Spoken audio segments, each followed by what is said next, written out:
Well, I started out this morning. I was going to try to show how my fingers are actually evacuating.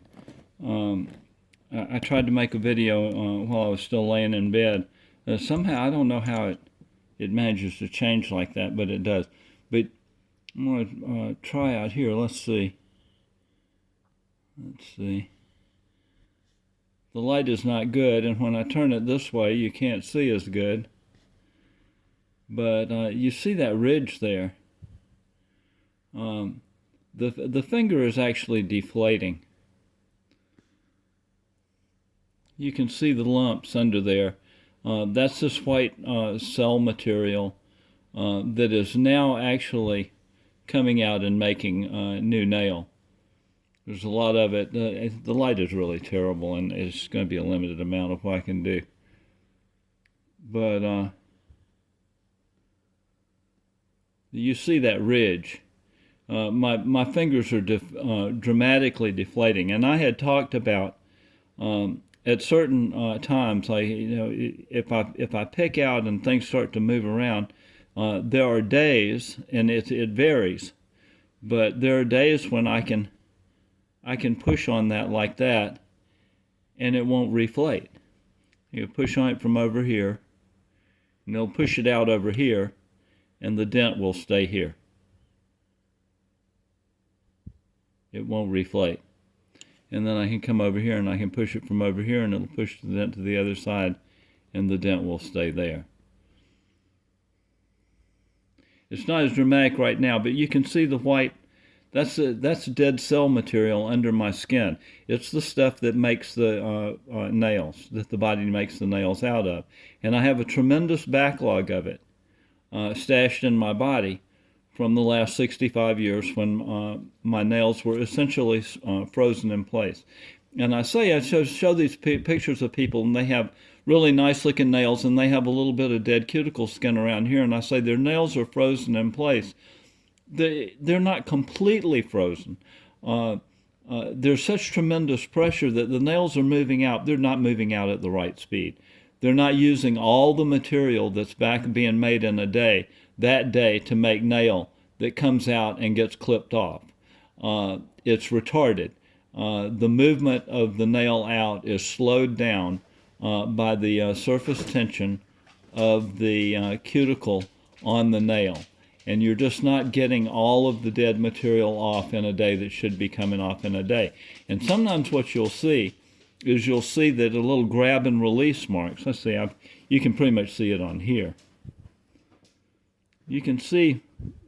Sometimes you'll see lines across the nail. If you've got a big, beautiful nail and it's been frozen down, it's got a little dry crust of dead cuticle like that goes all the way around, and you can see it. And so it's basically frozen. But what's happened is there's such tremendous pressure back up under here. The nail is actually moving out, but it's moving slow, and sometimes it'll take the cuticle that is stuck to the nail, and it will travel it out.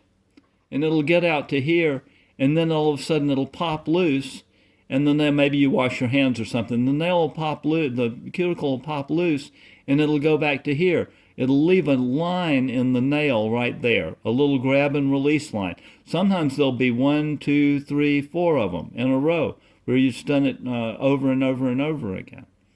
It actually makes marks in the nail.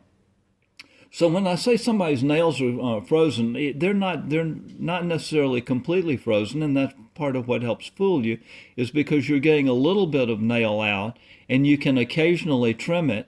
You think everything's fine. You don't realize that it's not moving out at the proper speed. It's not using all of the nail material that's made every day that day. And anytime that happens, you're backlogging stuff like this up underneath your skin. And you're not supposed to backlog any of it. It's supposed to all get off of there every day. And so, but I wanted to try. You can see the lumps in the white under there, and you can almost see. You could see it better before, but you can see that ridge under there, and now I've dropped everything. But this thumb is deflating. This thumb is much more full because it hasn't, see, that thumb is much wider. You see how much wider the thumb is? There, the wings haven't come off. Those side wings haven't come off and it hasn't skinnied down. This nail has now started to move out at least a little bit. But you see, it's the whole dimension of the whole thumb, even back here. The dimension of my fingers is shrinking. This thumb is actually wider here. I mean, it's fuller. And this is happening on all my fingers now. And you can see here the bumper in front. Where did it go? It actually rolled away. I can't find it. Isn't that amazing? Amazing. Where the hell did it go? Unbelievable. All the way under the sofa. Incredible. Okay.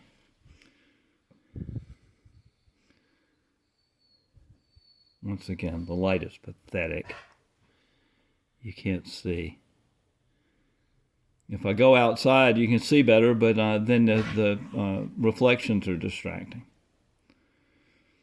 So, but here, you know, we have the bumper, which is obscured a little bit by this stuff. But it's going to flake off now. But what will happen is, this will, if this all comes off, this surplus here will just roll back up to wherever it is. And it'll look the same. It'll look the same over again. Like that.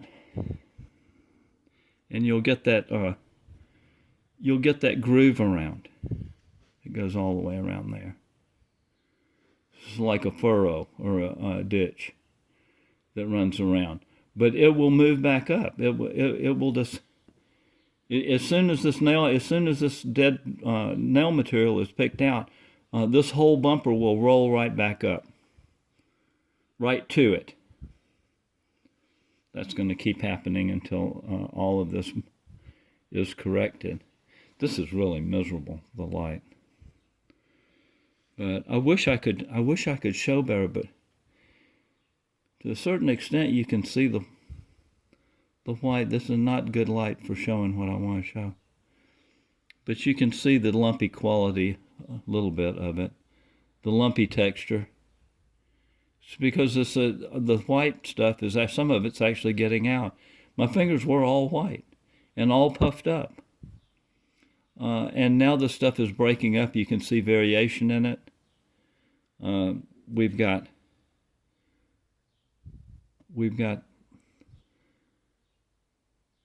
you can see the ridge.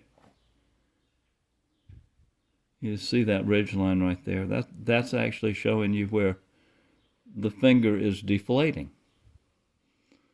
This is like a blister now.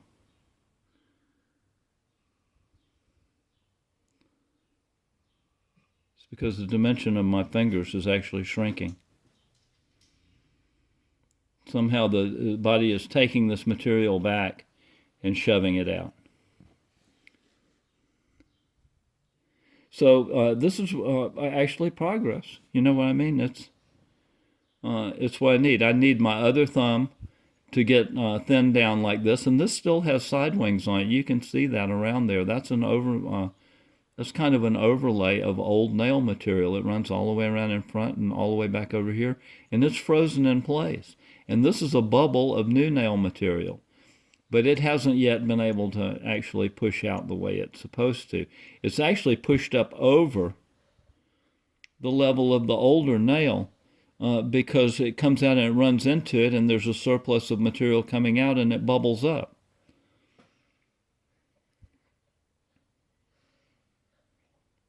Well, this is actually going to shrink and drop the level, and the level of the nail is going to be way down here. But you're not going to really notice it because the whole profile of the finger is going to be smaller. Look at that. I can mash on that now and it won't reflate.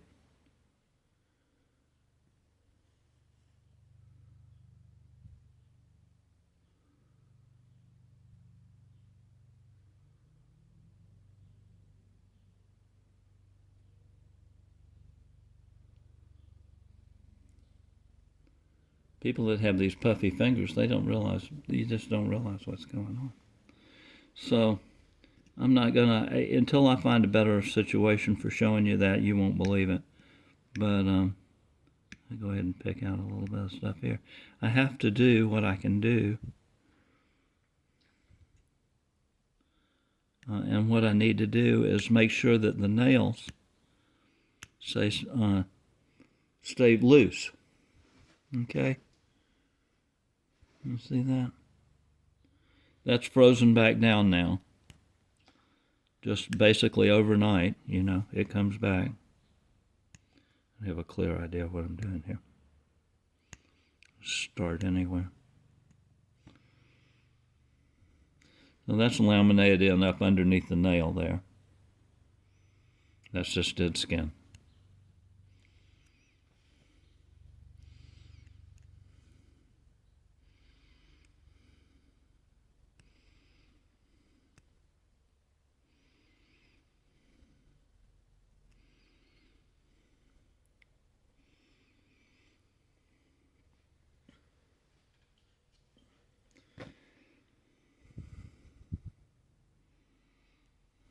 And that's all incremental, you know. This is day to day, kinda. I am making good progress, but I don't want my nails to get frozen again in place. But that will happen in a day. I mean, the cuticle will glue itself back down to the nail by tomorrow. So and this is why you have to do this every day. But I'm playing catch-up ball here.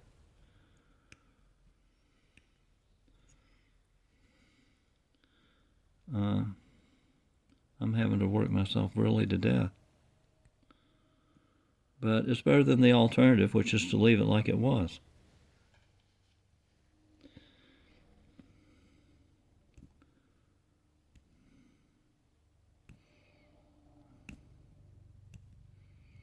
Now that I know what's going on, I have to pursue it.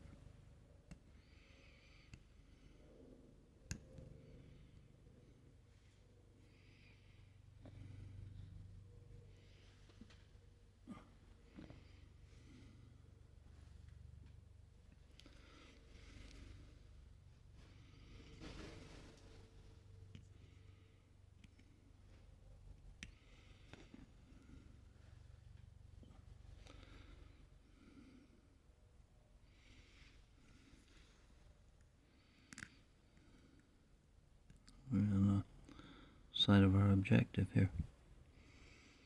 We can actually see the results. Actually know what's going on. I know what's wrong. I know how to fix it.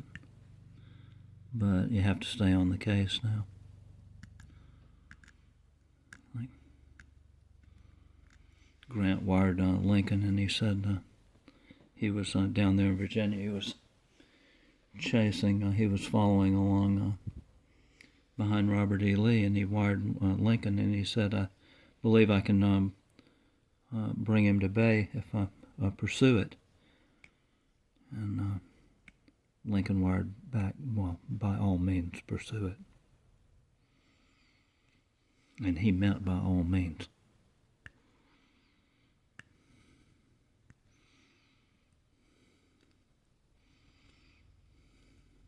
Use everything you got, and we'll send more. I don't know why everybody thinks Southerners are Confederates. Sherman is my favorite general. Of course, I'm an Army brat. He got the job done down there. He never told anybody what he was doing. I don't think he ever even told his own staff. I think if he told anybody, he told Grant. And if Grant told anybody, he told Lincoln. I think they were the only three. I don't think Sherman ever told Logan anything.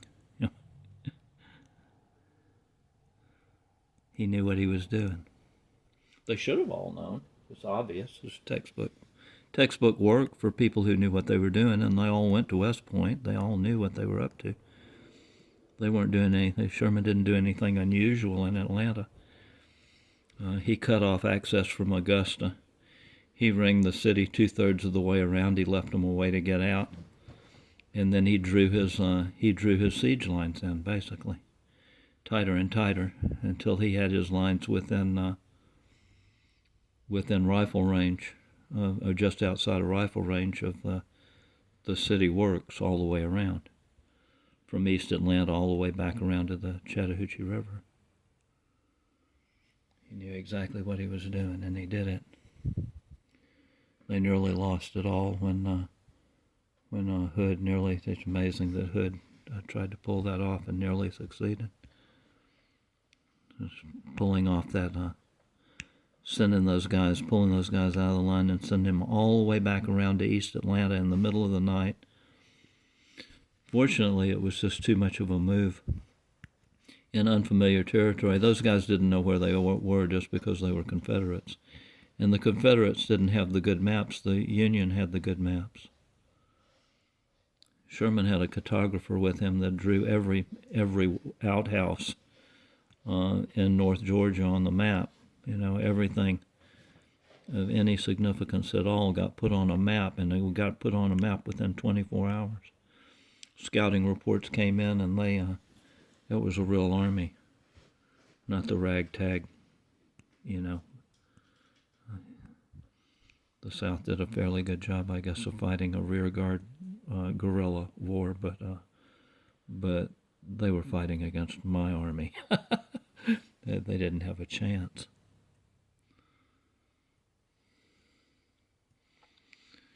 Sherman didn't care if you burned the bridge. He had his own bridges in a wagon train. He'd just have a bridge come up and they'd put it across the river. It wouldn't even slow him down. If you tore up your own stuff, you tore up your own stuff. And Sherman didn't tear up any. That's all BS about Sherman's March to the Sea. Sherman did not tear up anything that was of no military value. He did not waste his time with nonsense. He did not harass civilians, and he did not destroy the property of civilians unduly. He did, to a certain extent, burn the plantations of secessionists. The big shots.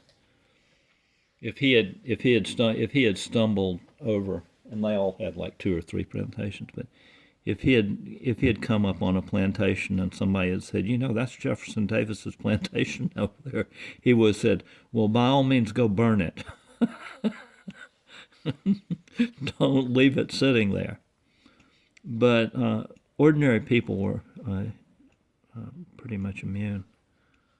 You had bummers out there that pulled all kinds of stuff, but Sherman was not. Was a professional. He wasn't in tune with any of that, really.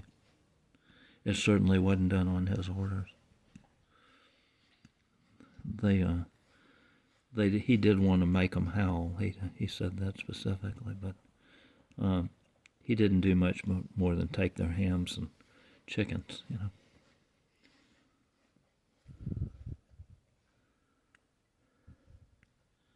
You just got to get all this. It's really messy, but you have to do this all the time now. When things start to work, they start to work. I'm going to take a look at this just for a quick hot second, in case you think it doesn't matter. All of this stuff came off of my hands. This is all dried skin.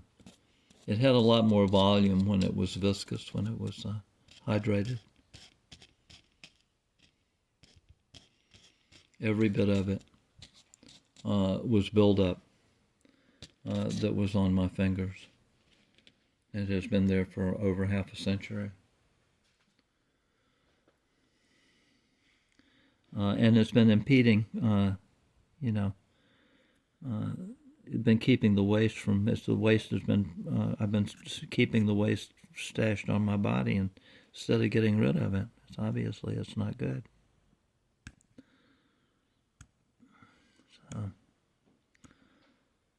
So,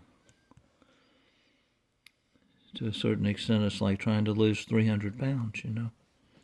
It's not, it's just what you're stuck with if you let yourself get to be 300 pounds overweight. It's not necessarily what you want.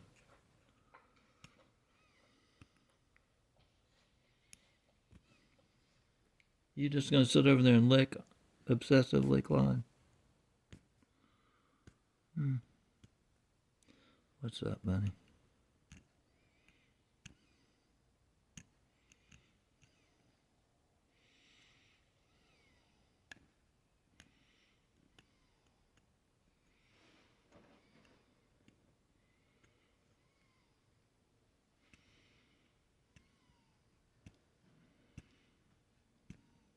Whoop. This is just scaling off here. And part of what you don't believe is this just is skin. I'm taking that off, and underneath that, which is kind of nail-like material, underneath it is skin. It's cuticle skin.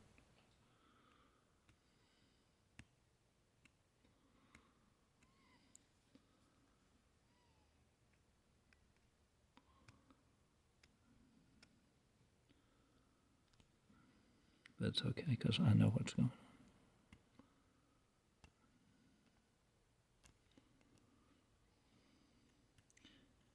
If you have any of this going on, though, you need to get to work on it because the body doesn't fix itself here. All it can do is put on a patch, but it can't go back and get the old damage out off of your hands. You're going to have to do that yourself. But the payoff was almost immediate. I know that I feel better. I know that my health is better. I know that my mental health is better. This is a tremendous source of disease, of pressure. You can't have this kind of pressure built up in your body. Mentally, I think you wind up feeling like you're under pressure and you're about to explode. You know, I think it's all part of being you. You can't avoid it. Even just because you don't realize that this is going on doesn't mean it doesn't have an effect on you. So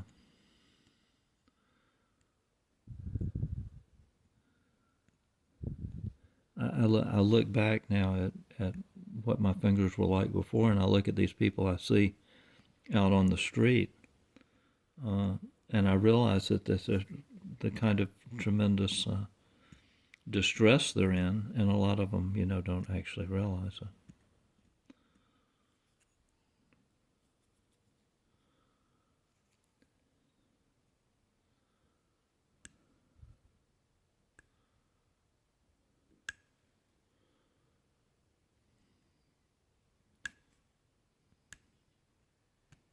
So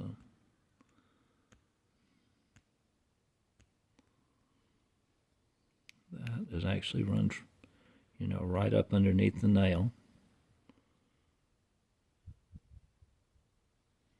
And it's all dead skin. All of this on the front of my fingers is pretty much all dead skin.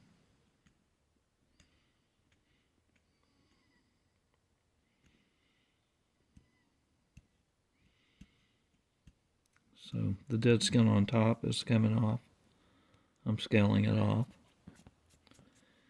And the dead skin that is dead cell material that's up under the skin, when the nails break loose, then it starts to move off also. And that's when you're starting to really make progress.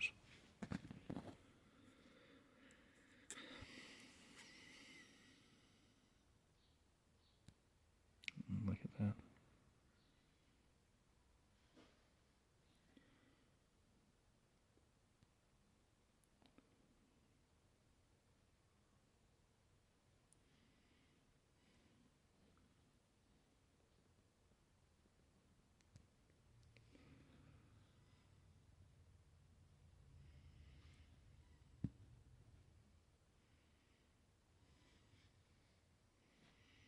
Came out from under there.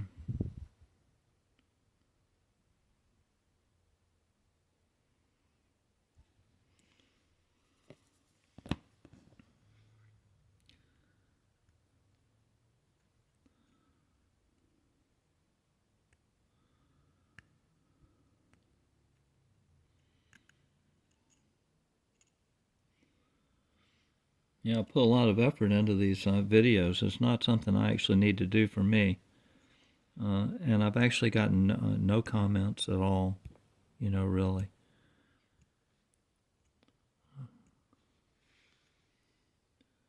And so I don't know if it's just voyeurs, kind of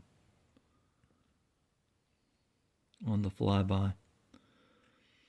I do a lot of repetition in what I'm talking about because I don't know if many people see more than one, So you pretty much have to go over it over and over and over again because it may be your only chance to get a hold of people. Like I said, I see people. I saw this guy on the bus. I think all of this psoriasis of the nail is connected to all these people you see with swollen arms and legs, and their toenails are all corroded, and they're wearing those big boots that where they can't, they're wearing diabetic socks. They're, all of that, and they're in bad shape. I saw this guy in a wheelchair. He had his forearms had been amputated, and I think it's all related to this. Bottling up waste in the body that's not supposed to be there. I think it causes problems. So, as tedious as this is, I figure if it helps one person, to not if one person doesn't have to winds up not having to have his arms amputated or his leg, it'll be worth whatever time I put into it. But I wouldn't mind, if somebody who watched these videos actually had it do them some good, let me know. Because I feel like I'm wasting my time. I can work a lot quicker if I'm not doing hassling with the video.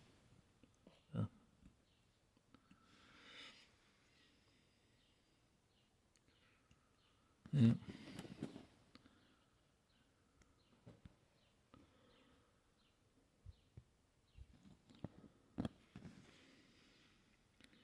I really don't want to be here all day on this. I'm kind of trying to work really quick. Ordinarily, I'm doing more of an explanation of what I'm doing. I try to just get this picked out a little bit, so that, see, it's just dead skin coming out from under there. But it's right now, it's the next layer of dead skin, and it almost looks alive, and it lays right back down on the nail, and it glues itself right back down to the nail. So just like the regular nail maintenance you haven't been doing, if you're like me, you haven't been doing it for 65 years. But you've got to start. So it's a real pain. I'm not back to where I can just do a kind of regular, everyday nail maintenance. I'm taking out huge amounts of material, but it's material that's got to go. So it is what it is.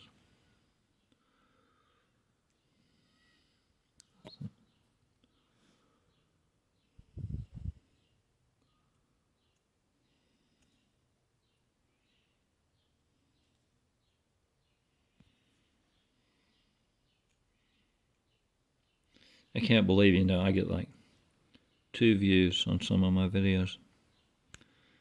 And I look at some of these stupid manicure videos, people get, 30, 40,000 views. And they don't realize that I know what I'm talking about. It's not what you don't need to be taking that and what you've got and making it pretty. They don't actually see the damage. They don't see their cuticles encroaching on their nail bed. They don't see their nails disappearing in a sea of inflamed skin. Amazing. But and I say amazing because I didn't see it for 65 years.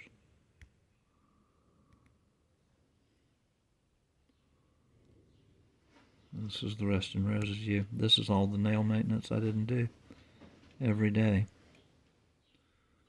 for the last 65 years. So now I'm having to do it now. It's like saving up all your homework for the end of the quarter.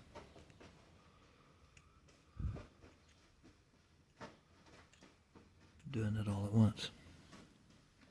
It's not the best plan.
Being pretty aggressive here, but the deal is you actually have to break the nail loose. You know, this is all impacted. And you actually have to break the nail loose, or what's left of it. The composite material, it's not really nail, it's interleaved. Some skin, some cuticle skin, some... Now that's actually a side nail that's starting to come off now.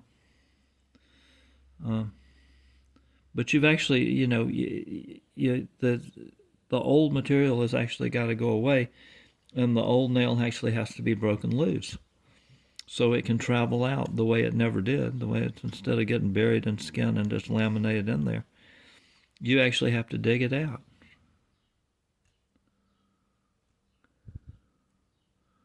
Which gets pretty grim.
And you see this is clipped on the corner.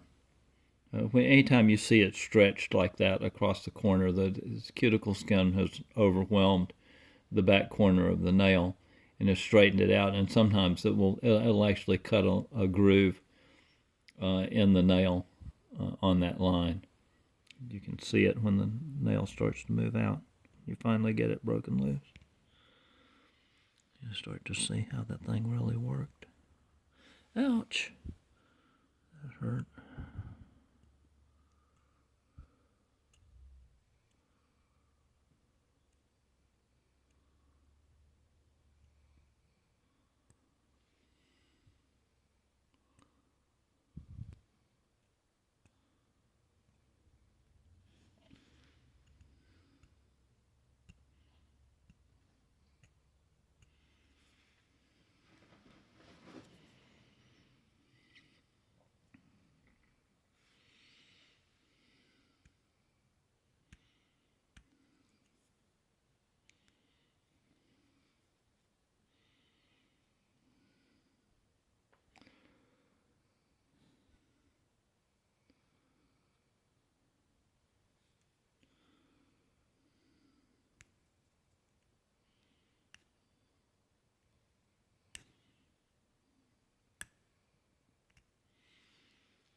this also right here. This is where this is a side nail, and a piece came out there, and it was really tender for 2 or 3 days. And you can see this fault line here. And when that comes out, you're going to be able to see the arch like that of the old nail underneath. You can see there's that fault line there. So this whole just scabbed on, and it's going to scab off, and it may be a little tender there when it comes off.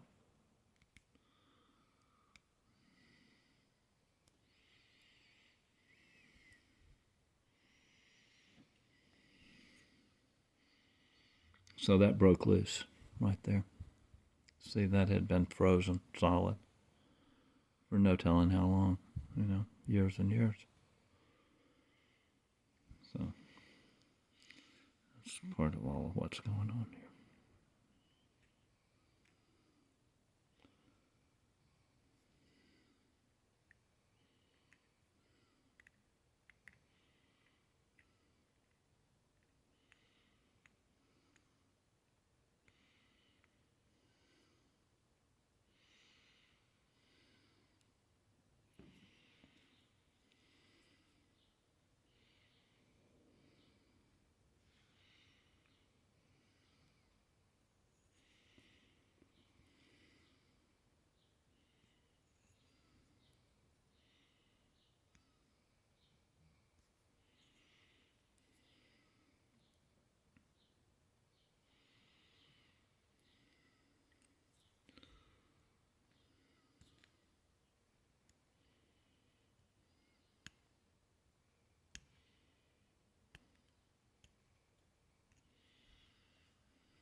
It's important now that I keep scaling it back from the front. Now it's being a little aggressive, and it's right on. It can be very tender.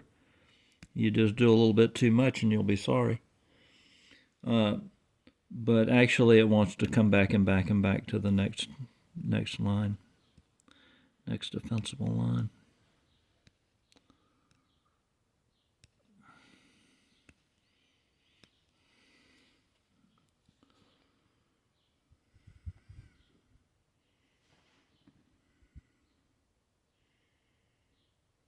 See, that's out over this bumper.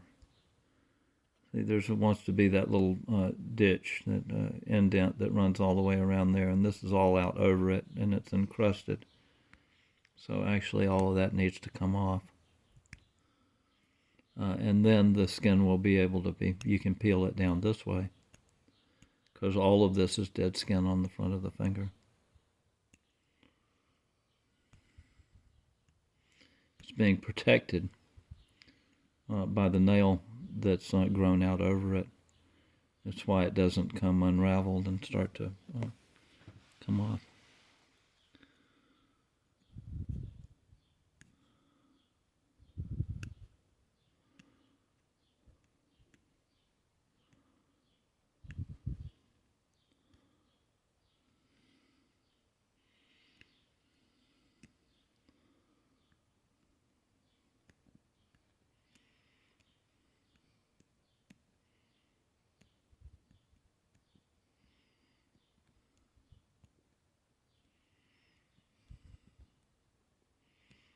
See, that's not nail, that's just cruddy stuff. So laminated up under there.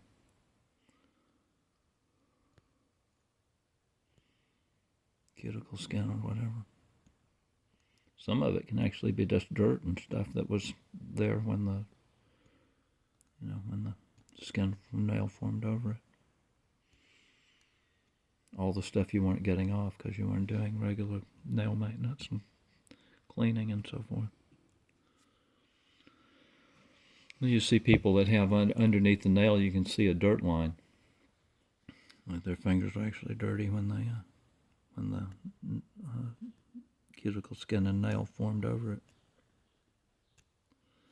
It'll never come out until you dig it all out.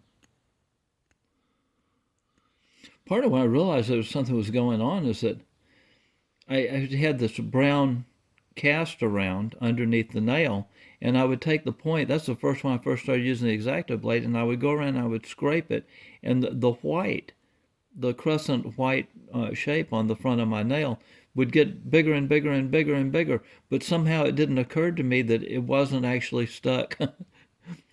You know, the nail wasn't stuck to the nail bed. I didn't understand enough about the anatomy of the finger and the nail to realize that that meant I had a problem, that I could put, that I could put this up that far underneath the nail. If the nail was all the way out to here, I could scrape and scrape and scrape, and the white part on the front of the nail would just get wider and wider and wider. But I never ran into, I never bled myself. And that's because there's cuticle skin under here all the way back up to here to wherever I bit it off when I was a kid. And all of these nails are just laying on cuticle skin. They're not attached to the nail bed.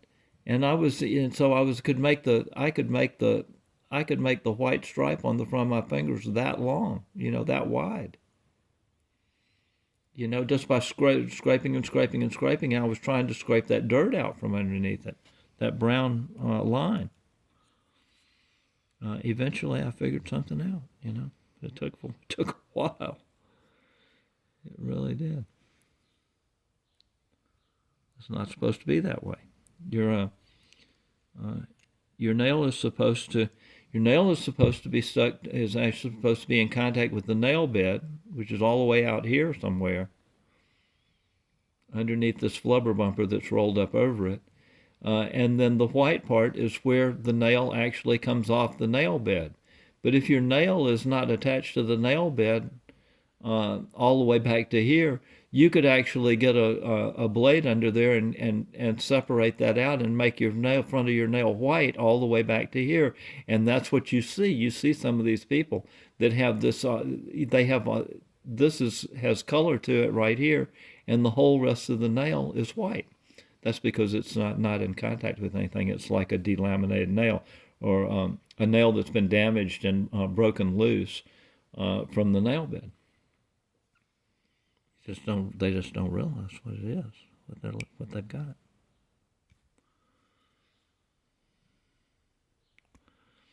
Your nails aren't real unless they're actually in contact with the nail bed.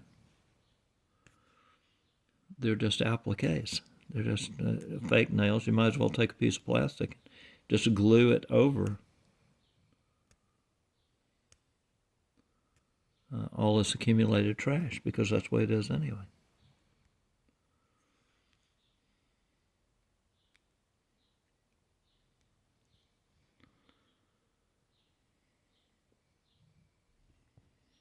Now that's just right now. That's what we've done here in 15 minutes or whatever.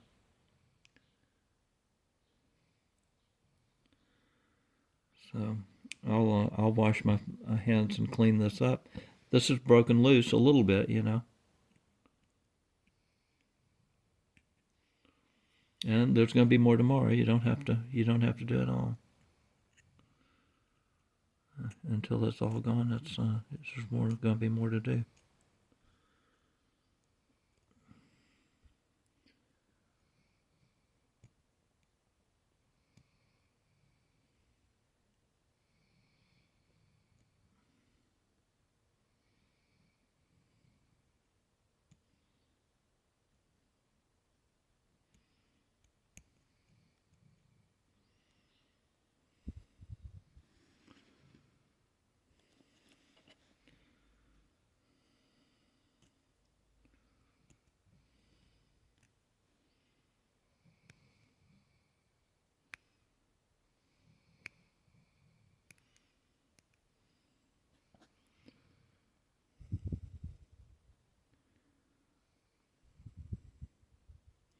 That's actually nail right there. It's laminated on top. It's not all one piece, you know. It comes out like a wash. It comes out liquid and then forms up. So you have part nails, you have veneer nails, you have stacks and stacks and stacks of very, very thin veneer nails that have been put out almost like a wax coat or a lacquer coat on top of whatever you got out there already. And you wind up with a composite. So, and you have I have side nails. Once my skin built up to the point, once my skin, this is all dead skin here. So once it builds up and up and up to there, then the new nail material comes out, doesn't follow the shape of the nail bed down and around anymore. It just goes out over the dead skin, and you get paddle-shaped nails. So this winds up, these are basically our applique side nails, where your nail starts to get wider and wider, too wide. Not supposed to be like that. So that just popped out. A little piece. Oh, and that's scaling off.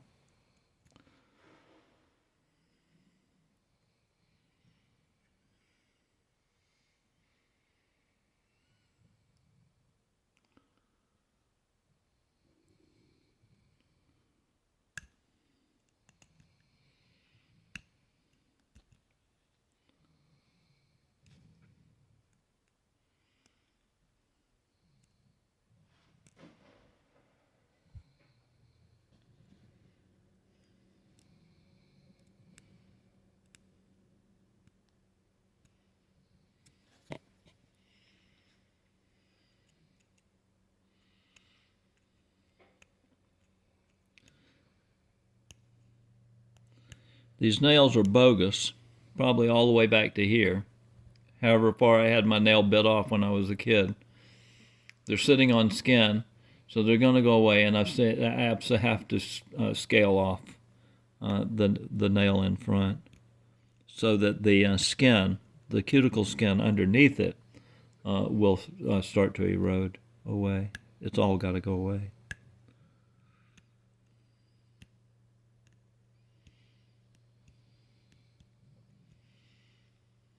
This will just reveal another layer, another ledge right there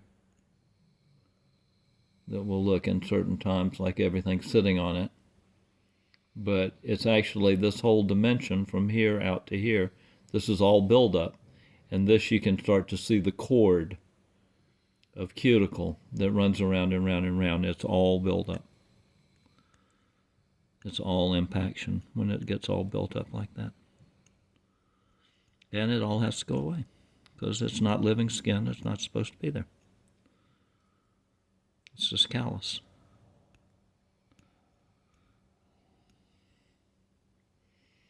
Camera's not really cooperating today. It's wanting to autofocus, range back and forth.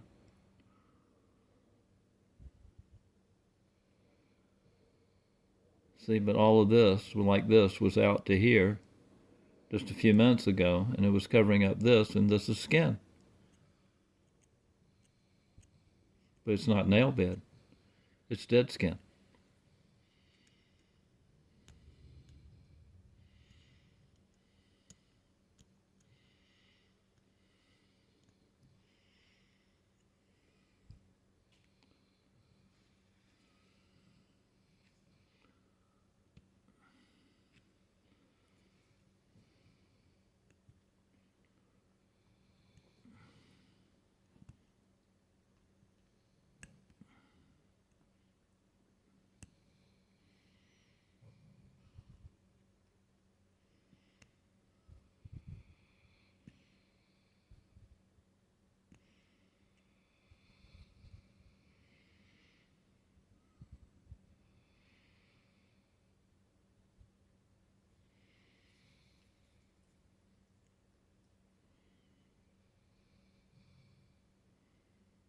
Dig it a little deep there.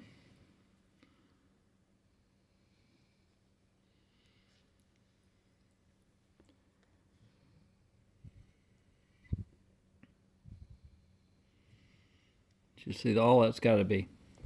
What now? What the hell's going on? All that's got to be broken away. See, that's a nail is just buried in skin down there, and you can see those layers back there. You can see back here in the corner. There's a layer of right there. That's a separate layer.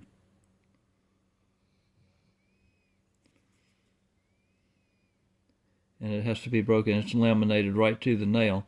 It has to be broken loose. The nail is going to be impeded in moving out.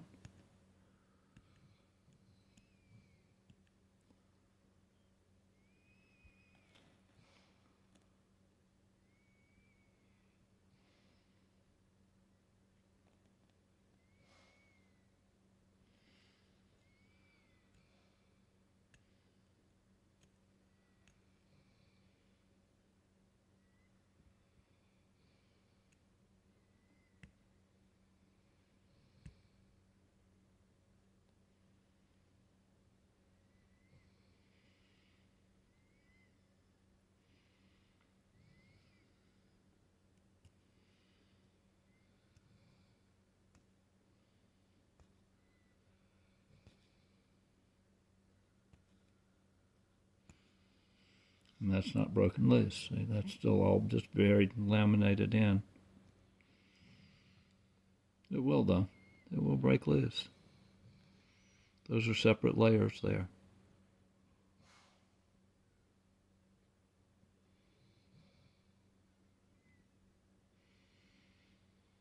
And in a day or two, it will come pop out.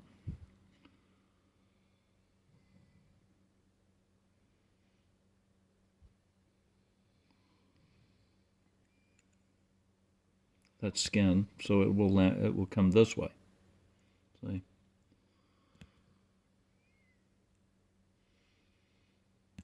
Skin will come this way.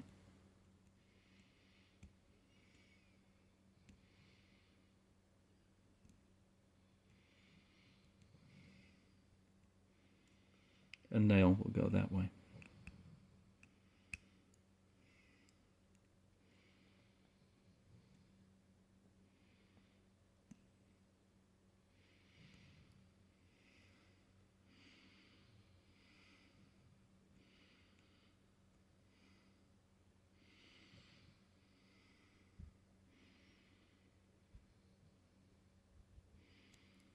Just pull that back.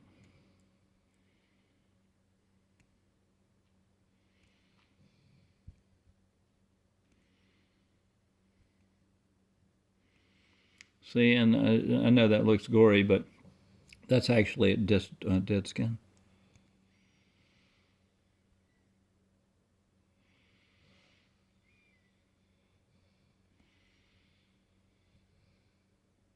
All of this here. It's almost buttery. It's like butter, soft. It comes off like oiled sunburned skin. Just rolls up. You could roll it up in a ball. Gooey little, you know.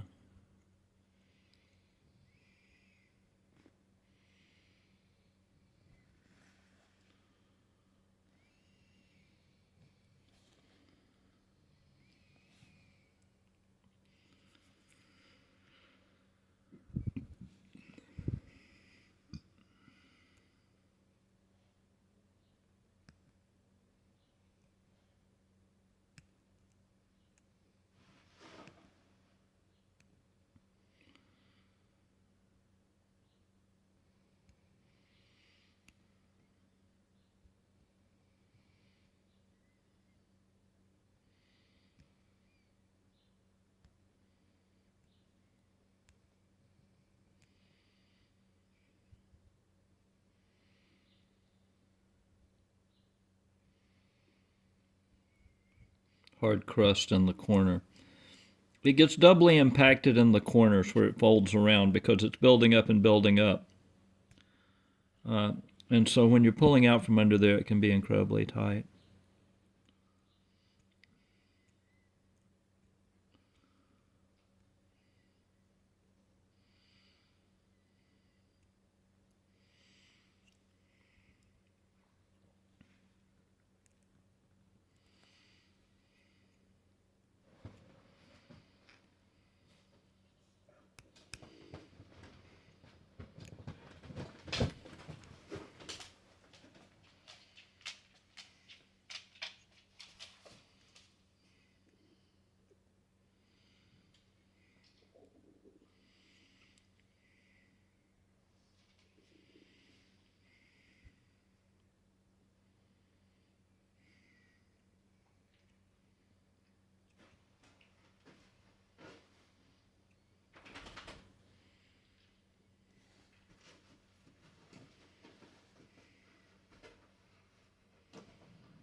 And these are much better because this is the thumbnail that the side pieces that finally started to come off.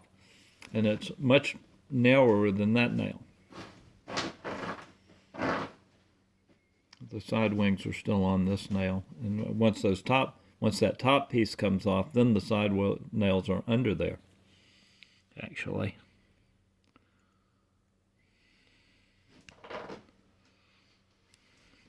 Each nail is different, and it's gonna, and you're gonna work on it differently, and it's gonna change differently, and the progress you make is gonna be different. It's not gonna all be uniform. All your fingers are not gonna change in the same way at the same time. So now you can see that's breaking. That will break away now. And you can see this is all callus, all of this, all of that.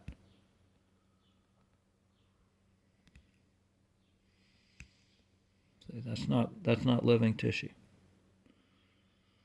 But it was laminated up under here until this comes out. This won't break loose.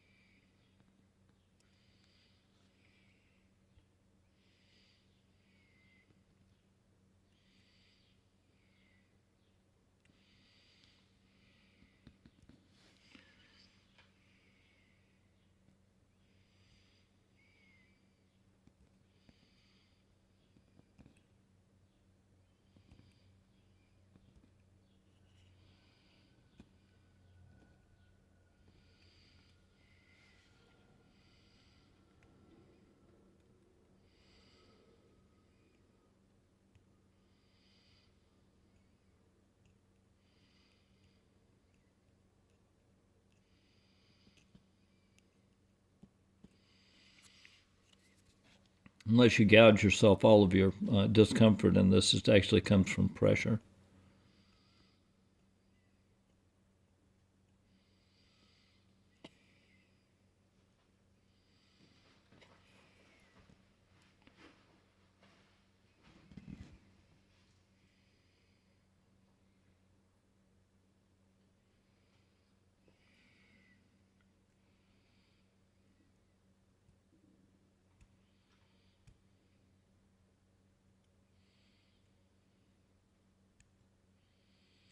Okay, that is not nail.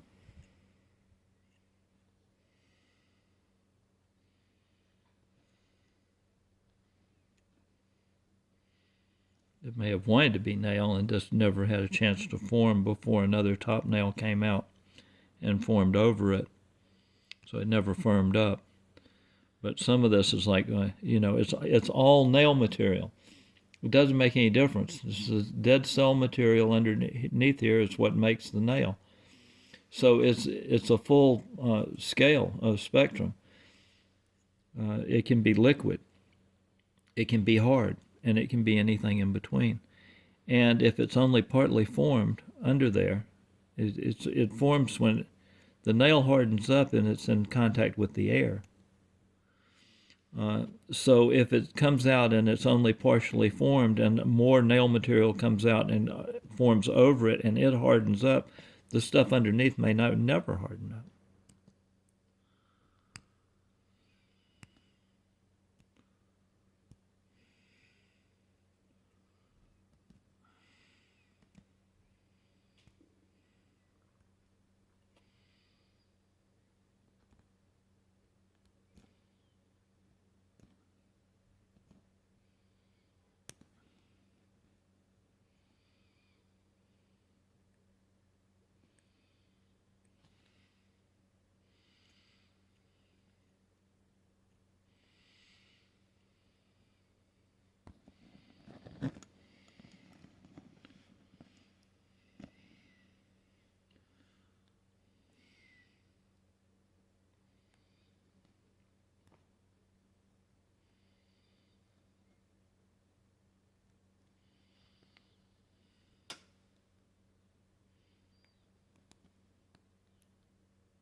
It's a string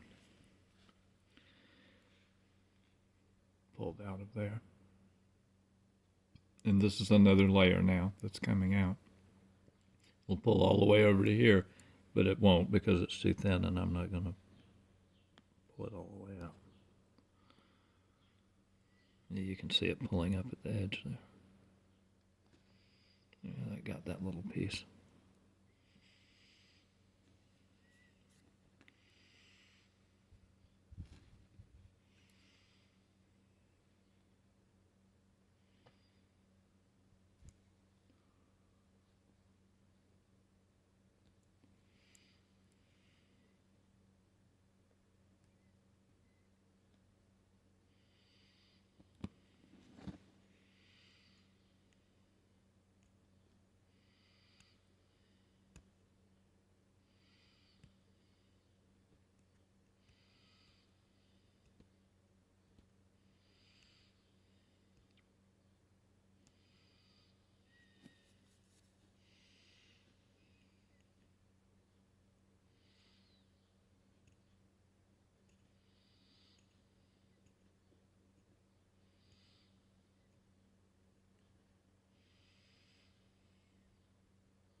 You can see that now breaking loose all the way around here, you see.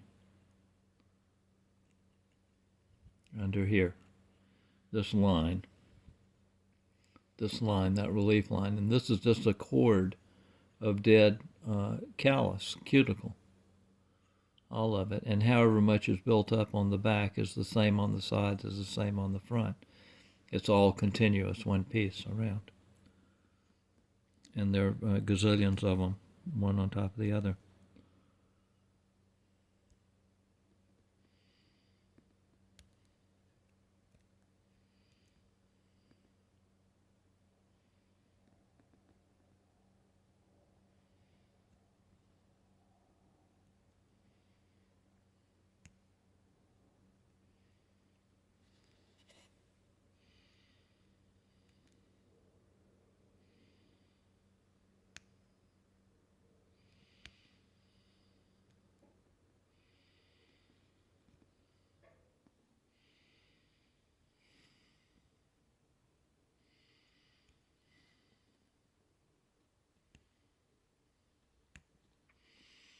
Okay, now that is picking up. You see, this is nail.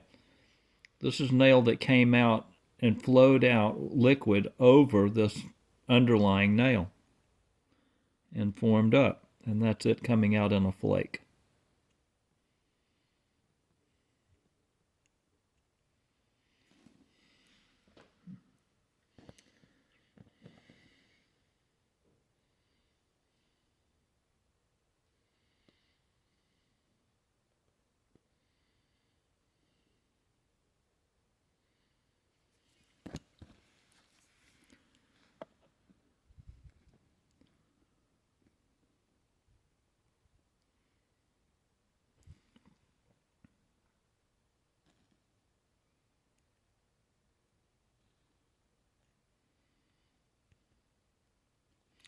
Trying to separate that, but I'm not having a lot of luck.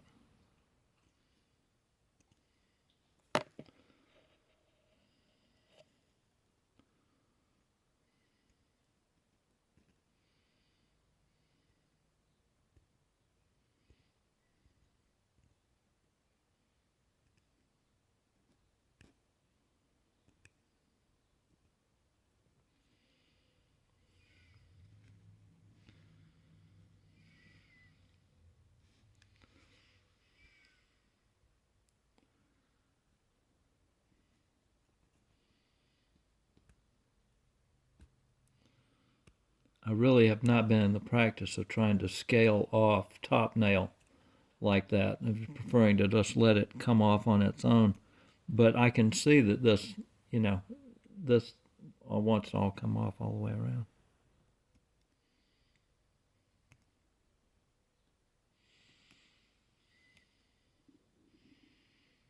See that? And that's skin. And you see this. This is this line. It goes right there. And all of that will pick out just like this here in a groove. It's supposed to be relieved. This is separate from this. They're not supposed to be mishmashed together like that.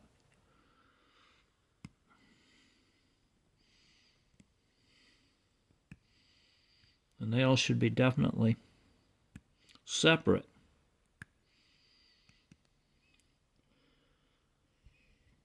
So now you'll see it reveal itself right there. Right? And I'll be able to pick that out. All the way back around to here. And all of this overlay will come off. And then this flubber, which is still all this dead skin, it will roll right back up to here or wherever it comes back to. And it will keep doing that until it's all gone.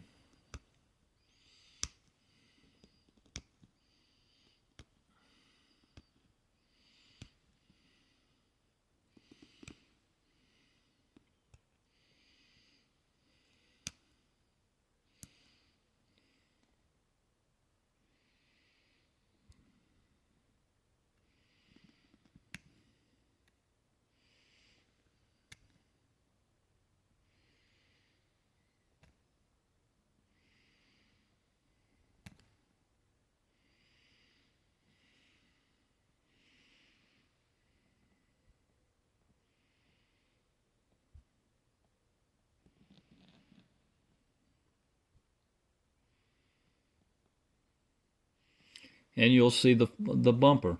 This is all a big flubber bumper that has a nail grown out over it, and it will be revealed as what it is when we get all this overburden nail off of it.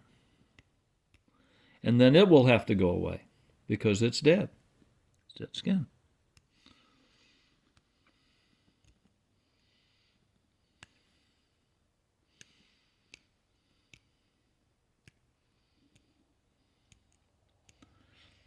I know where we're headed because I know what my fingernails looked like when I was 5 years old.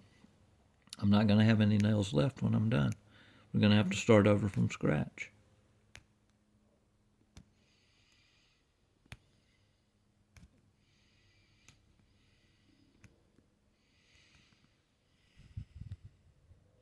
See, and this is skin under the nail.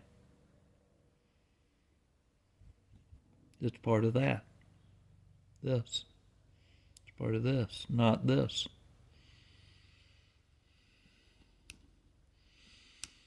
And I'm picking at nail there.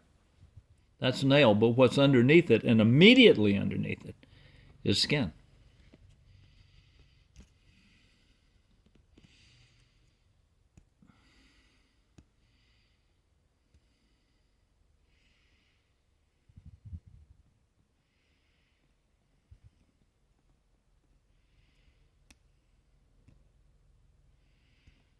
And that is skin right there.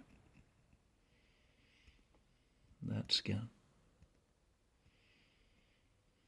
But this that I was peeling, you could hear it.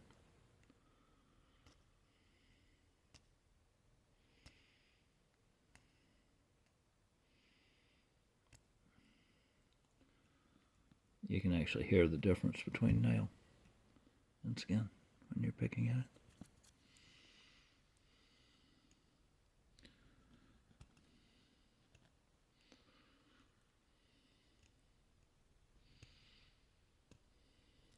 This is where you're liable to slip and skin yourself, you know.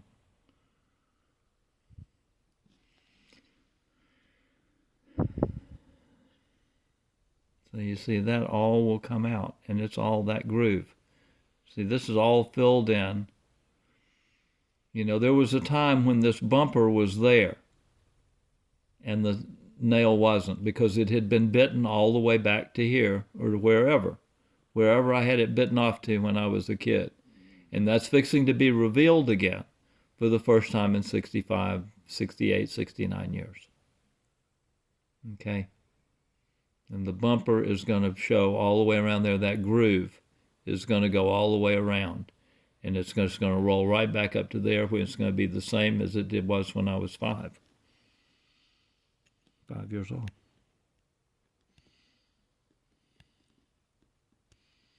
That's okay. I don't know what I'm talking about. I know where I'm going because I remember. I remember what my nails looked like when I was 5.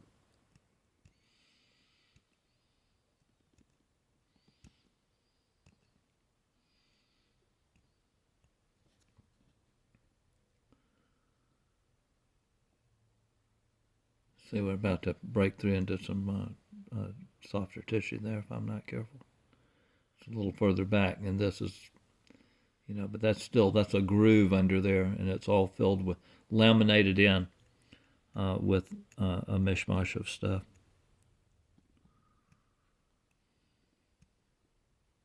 Waste of the body that got just stashed there.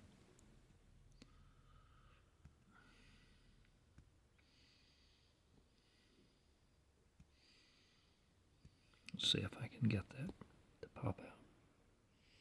See it? See right there? It's breaking loose on that line.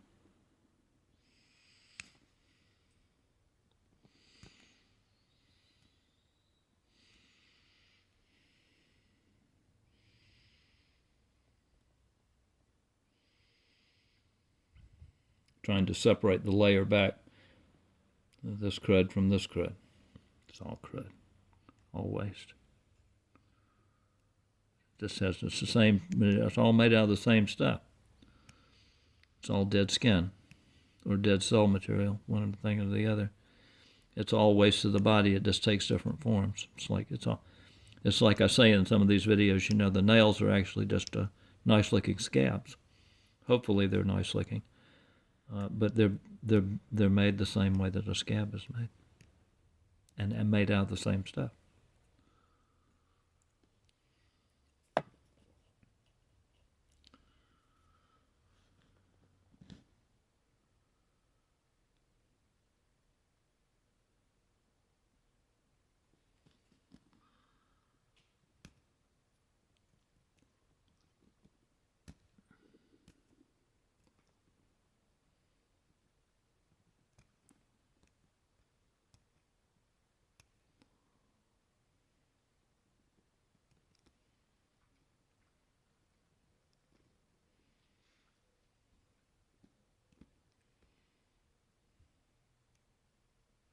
See, which way is that going? It's going that way. So it's nail. Right.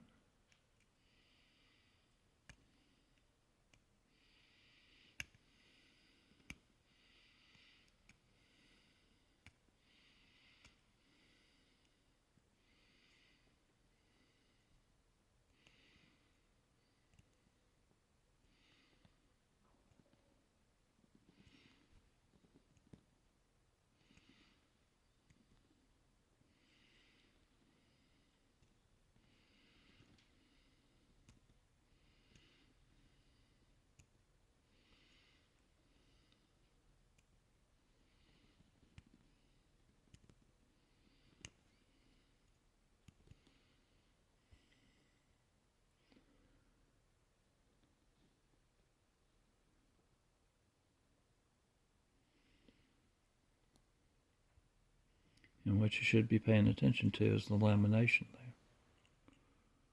The way this stuff's all layered up. See right there. That's different. Different from this.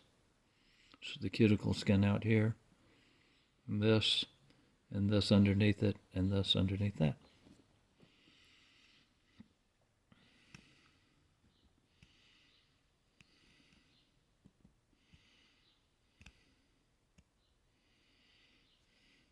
So now you'll see this is bumper, just like this, okay?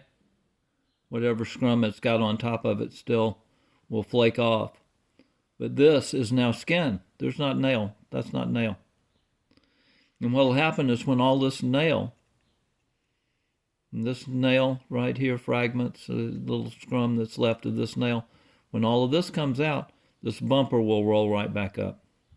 And then you'll have the same line, but it'll be back here instead of out here or out there where it was before. Because every bit of this on the front of my finger from the time I started to now has all been dead callus, has all been buildup, and it's all been sitting under a nail that obscured it from view, so you couldn't see what was actually going on. You thought you had nails. You had a projection of nail that's just coming out like a talon, like a bird's claw, out over all this stuff. It's not attached to it. It's not attached to the nail bed, and it's never been right. Not from the time you bit your fingernails off back to here until you get it back.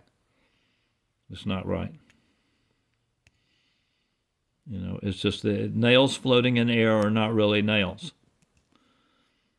They're projected out over nothing. They're supposed to be in contact with the nail bed until they get out here. They can't be if you've got skin growing over your nail bed. So it's what's supposed to, after they come off the nail bed, then there's supposed to be a little bit of white. Obviously, if you can stick a knife underneath your nail all the way up to here and clean it out and turn your whole front of your fingernail, this much of it white,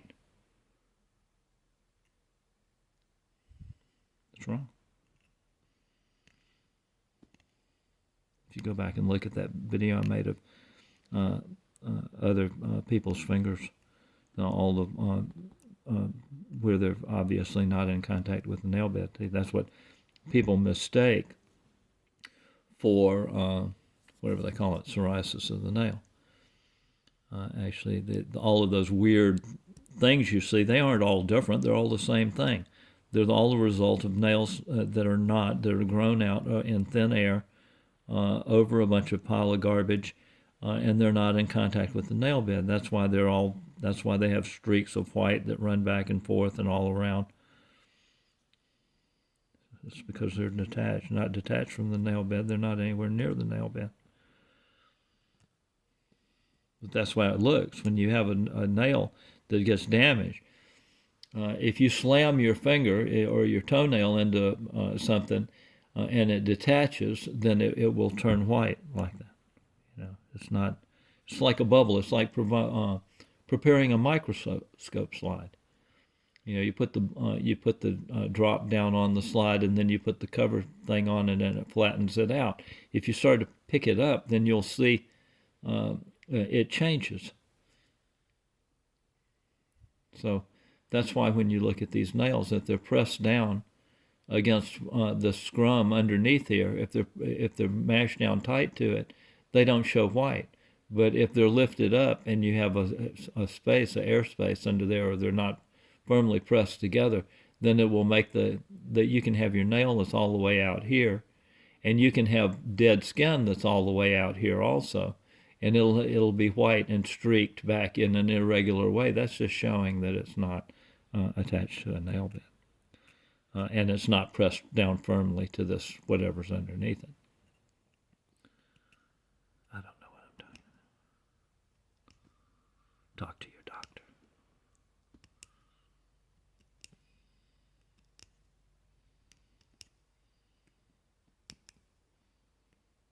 That's nail.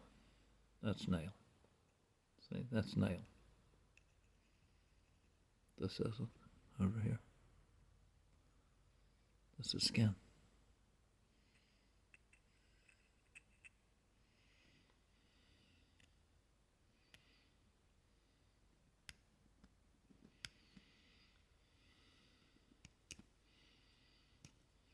I hope you're not taking drugs for this, to fix this. This is a mechanical analog problem, and it's not a disease.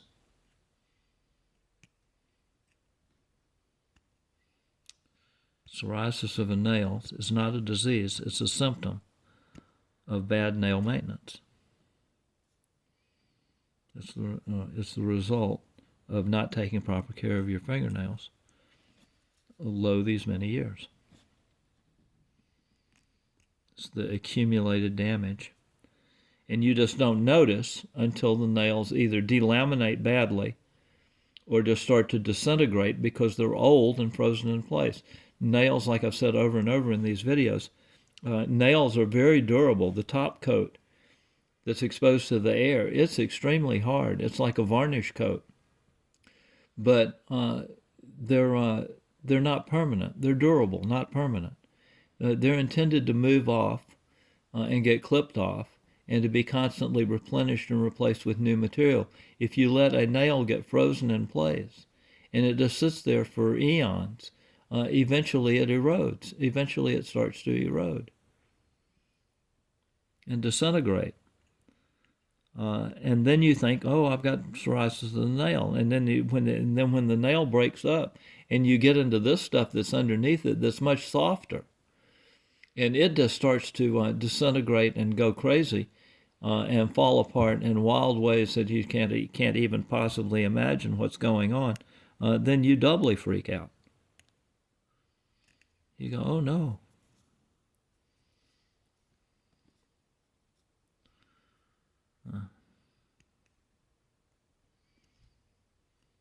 Oops.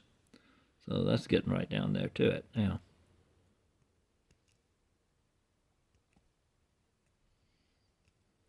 But you see what I'm doing there. Just to see how this is denting in now. And you see that this bumper line is going to come back. It's going to be back here.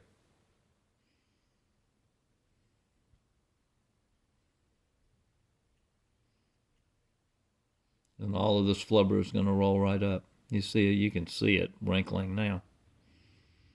See, that's skin under there.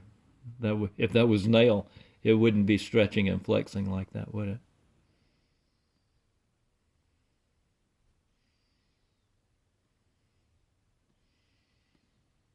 So it won't take long. This stuff will come out. I don't want to pull it out because, like I said, it's all laminated. It's not one thing or the other thing. It's both things together. You don't want to get too exuberant.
See how many multiple layers you can see there? Boom, boom, boom, boom, boom, boom, boom, boom, boom, boom, boom, boom, boom, boom.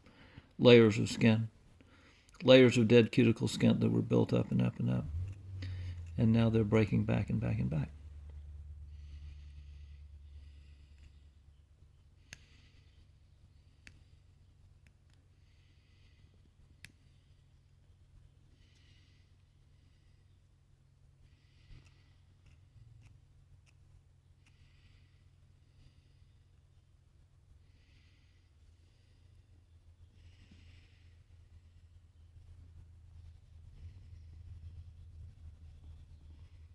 See, and all of this right here is filling up that indent all the way around.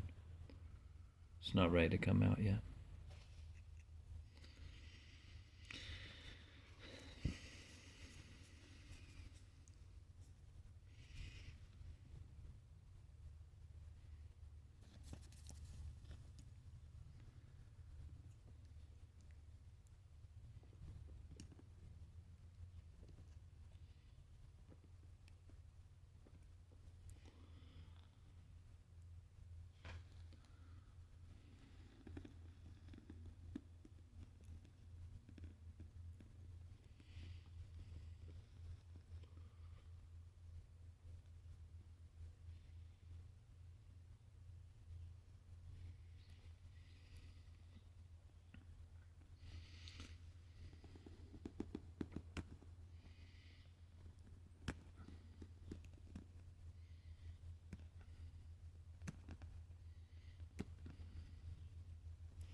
Skin.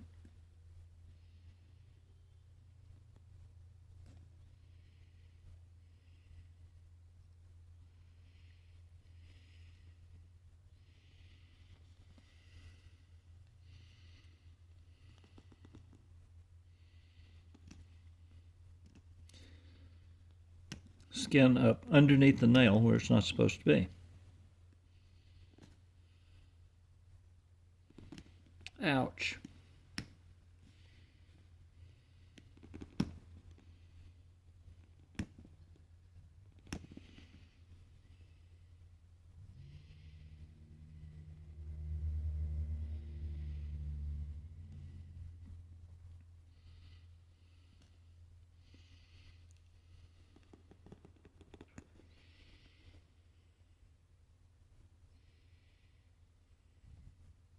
Trying to get at that side nail, but that's really tricky.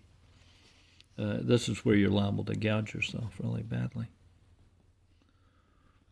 which I don't really want to do.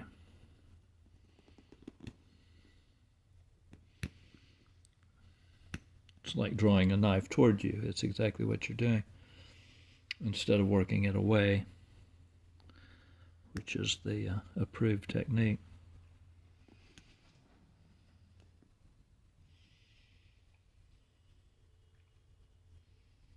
But that's all side now. It's getting into tissue there. But see, this was actually made to. Sometimes you'll look and you'll see that the nail actually arcs up where you bit it away there. You know, the nail arcs up and over and back down there. And this is just a repair here that the body made to cover over that place where you were biting, trying to get into the corner of your, pull the fingernail out of the corner of your nail in the nail bed.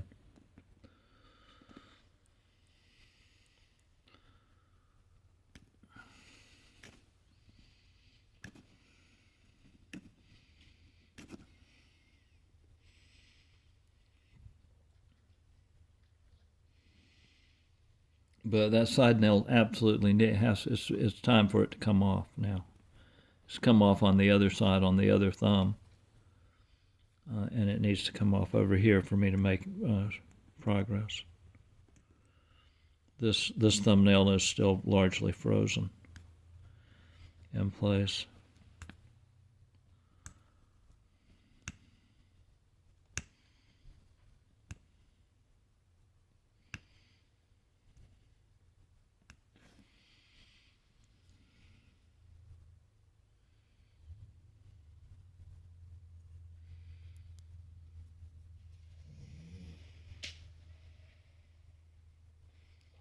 See, that's going to get into, that's nail there, here on this side. And that is overlaid right there. So it's going to be tricky.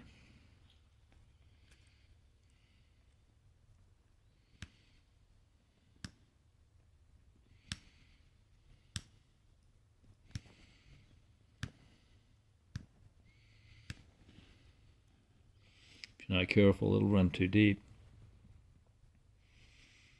Expose the nail bed or tissue underneath it and be quite painful.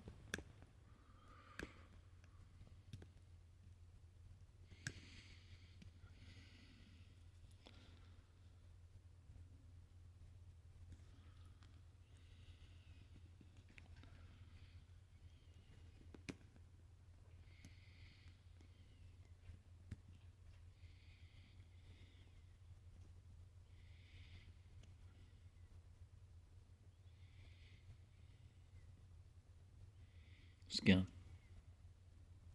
Cuticle skin. Laminated in.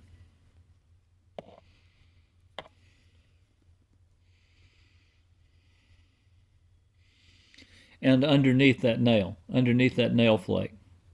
So ordinarily on ordinary nail that doesn't have a side nail like that, you can grab that cuticle skin and pull it. It's underneath the nail because these are all of the nails are stacks and stacks and stacks of repair nails that are built up and up and up, and the cuticle skin goes under all of them. It's very tight in the corners, but sometimes you can grab it, grab a loose end like that with forceps and to pull it out from underneath the nail.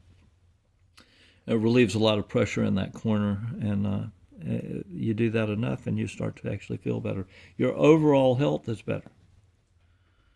This has a tremendous effect on your overall state of your health. People don't realize how important this is. I'm not doing this for fun, I assure you. That it actually already had demonstrable payoffs, both in my mental and physical health. Being under this kind of physical pressure is no good for you, even if you've gotten used to it to the point that you don't notice it or don't realize that it's going on. It's a subliminal effect on you that is deleterious.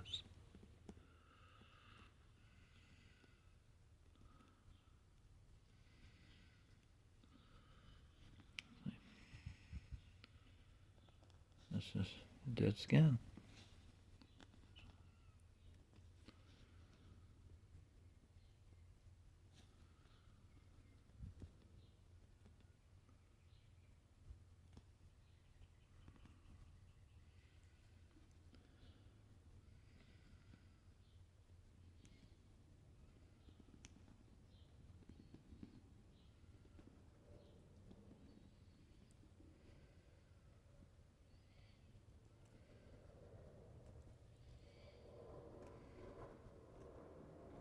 Ouch.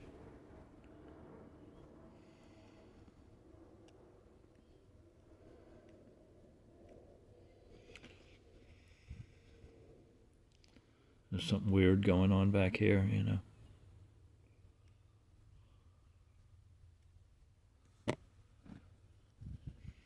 It's a dent there. That where this old top remnant of old top nail or side nail or cover nail, whatever this is here. This is buried way down in here. It's come out to the side, and it's strange.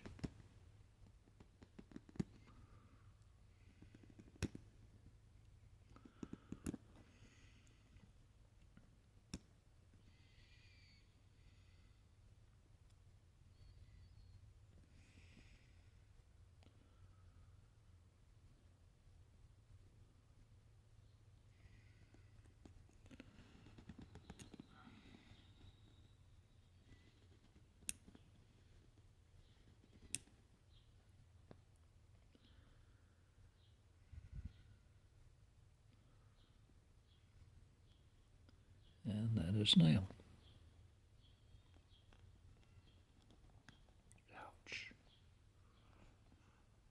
Ouch. Nail that is buried in tissue down there and doesn't want to come out.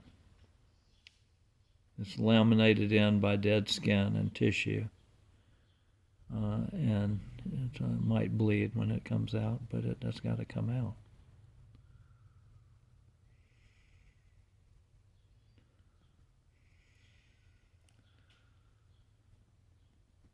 Oh, geez. Oh.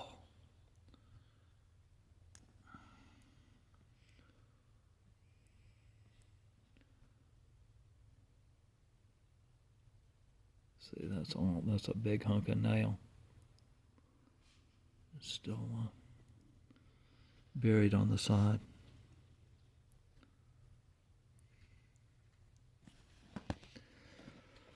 Oh boy, do we have the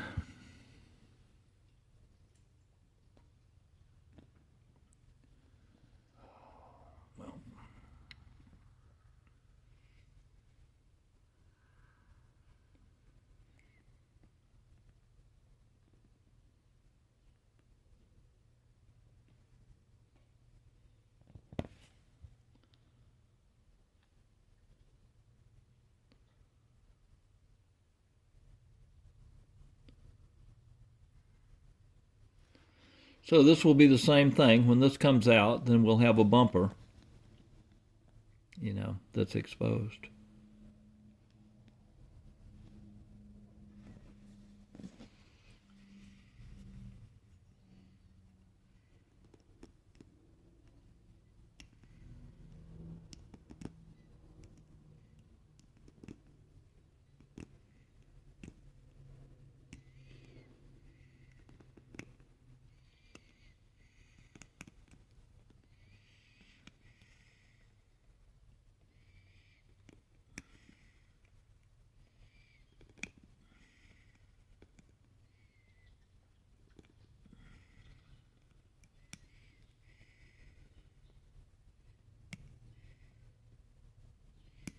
Just exposing that fault line. Now you can start to see the skin underneath the nail. It's all laminated up under there. No nail bed in sight, but the nail bed is under all this skin, maybe out here, further out in front, and this is all, callus is all rolled up over it, built up over it.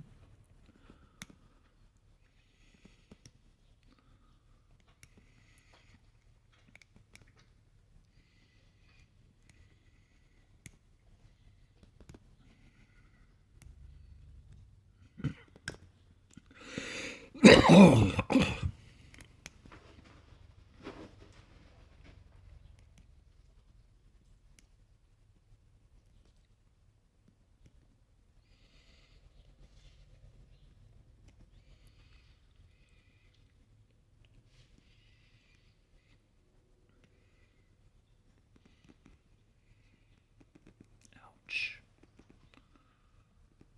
Come on now, peel off.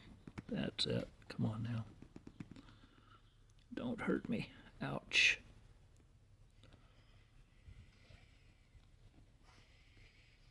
See, that's all skin under there.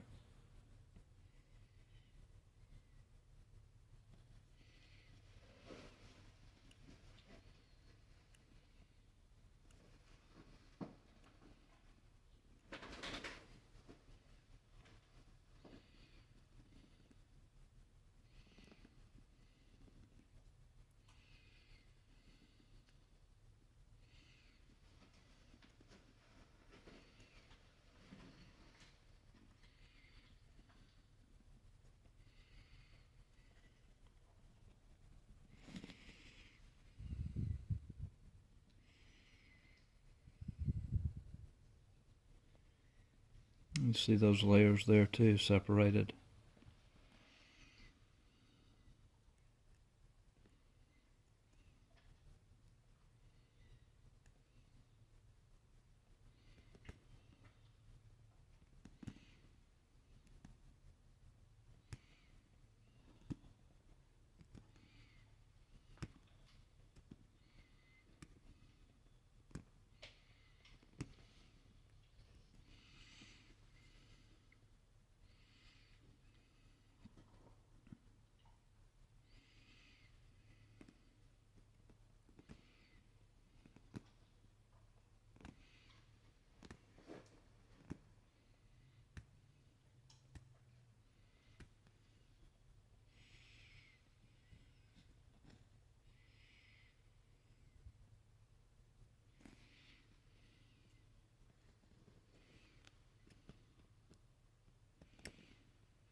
So eventually that crescent there is going to erode off, and you can see this is actually new nail material trying to come out and behind it and under it. We'll see how that wants to develop.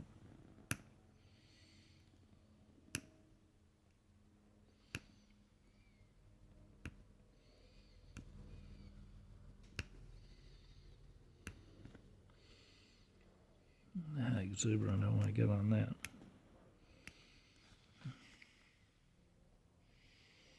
See, that's all it's laminated on, side nail.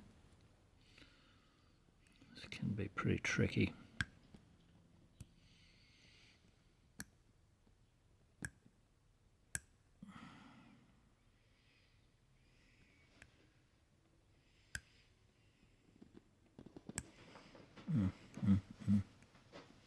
Well, it's breaking.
Well, it looks like a good bit of that side nail is coming out today.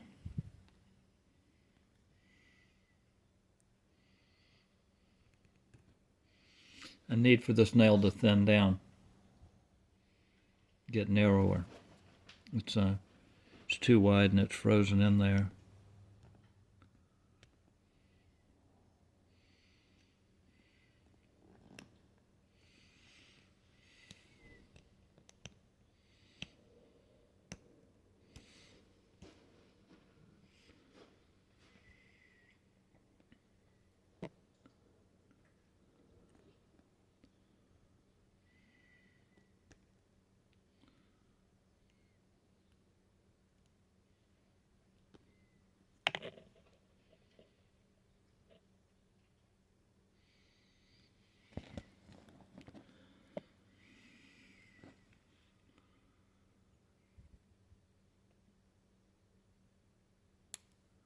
Nope.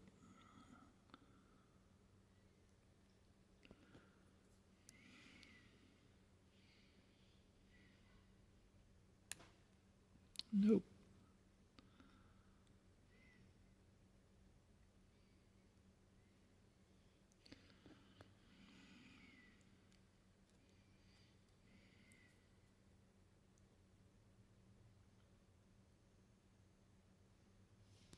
Oh, yep.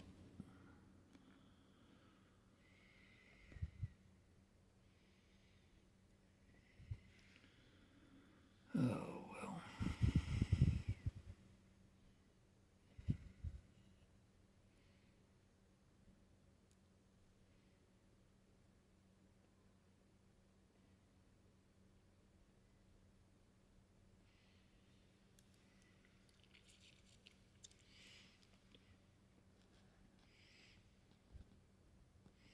You have to break it loose.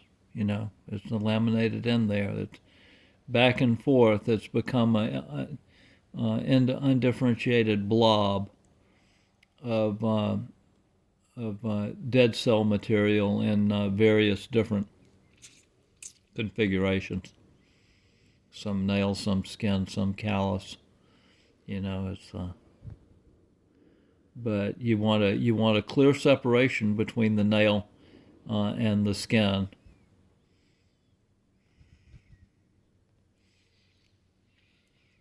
so the nail can move out, break loose and go away. And that's what we're about now. And this is a side nail, and that's a little veneer there is left. It looks like we're about to see a new nail forming.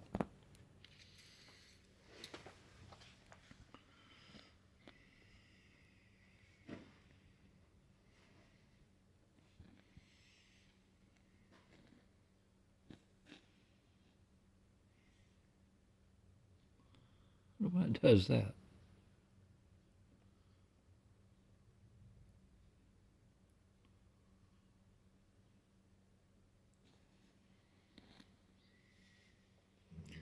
So all of that crud is laminated up in there, and there's another part nail that runs all the way around. All of that, and all of these need to be relieved so that they can break loose. And you can see that the flubber, if you've looked at the old videos, I've had these things dug out down to here. I've taken all the callus skin off down to there, where I know it needs to be, at least, and exposed those whole stacks of nails up there. But there's so much crud, there's so much dead cell material and callus skin that within a day or two it will roll right back up and come right back up to the surface, top surface of the nail. And you can see all these nails are still flattened out. They're not cylindrically shaped the way they're supposed to be, because the nail bed is all the way down here somewhere on the side. It's not. It's semicircular. It comes up and over and back down. So, but the nail bed is down here on the side, and it's down here on the side, and it's down here on the front. It may be up here. It may be all the way up here on the top, right in the center, with just a thin shell or veneer of nail. This is the way it's supposed to be, in close contact with it all the way around. But that gets ruined when you let this dead skin build up and up and up and up, and then the nail spills out. The wet, new nail material is liquid, and it flows out over the dead skin on the side, and the nail flattens out. If you've got nails that are flat on top, they're wrong. They're supposed to be cylindrically shaped.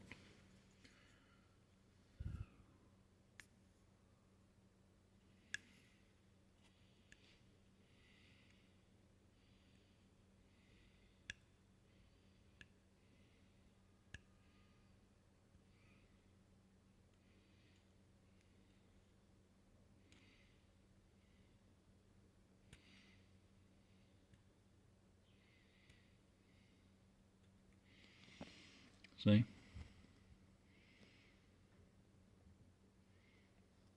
See, that's all dead cuticle skin that has rolled right out and back down and glued itself back down to the nail since the last time I picked it out around. So, but eventually we'll come back to a place where there's no more accumulated dead skin and no more accumulated dead cuticle. There's just one living cuticle. And that's where we want to be. That's what we're working toward.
breaking the nail loose, you know.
So this is taking out new nail material that was trying to form, and it flowed out. What happened was I broke the nail loose, and the nail had been clipped on the corner by the cuticle like that and grooved.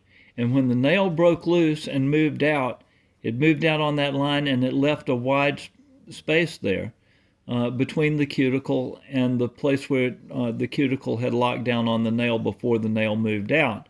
So then, this still being buried largely in the skin and obstructing the new nail material coming out, the new nail material flowed out wet and filled this void up where when the nail moved out, the level behind it was much lower. You could see all the way down to the nail bed or whatever, to the next level of cover nails that were down there. And that whole void area filled up with wet liquid nail material. And if it had been coming out hard and fast enough and this had been stuck enough, it would have bubbled up over it, just like it did, on here. It would have bubbled up.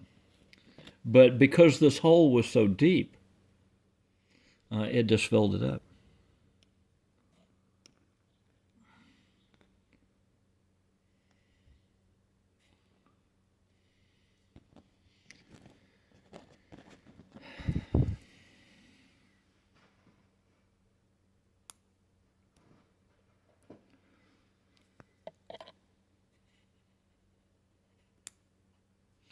I'll be darned.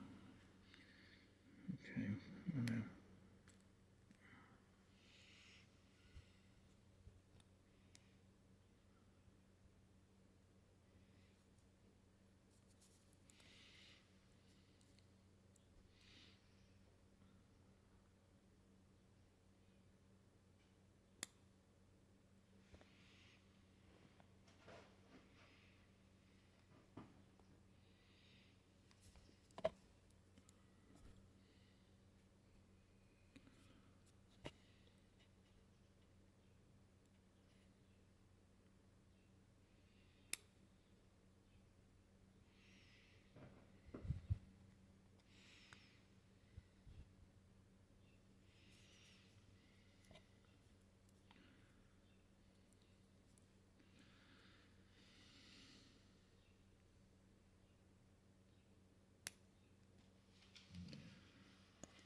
But it doesn't make any difference because it's new nail material that's coming out over old damage that still has to come out, so it's got to go away too. You know, it can't stay.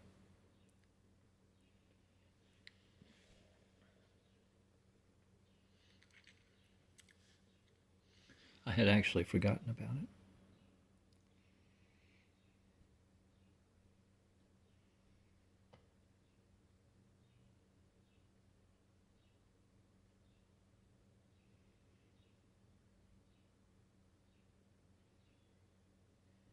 And you see now we'll get another pick line here. You know, another furrow around. And this is the bumper, and this is the nail. But this skin goes over and back down inside. It rolls over that lip and down inside. But since there's more callus material underneath this bumper, the next layer there on the inside, it goes up under that nail.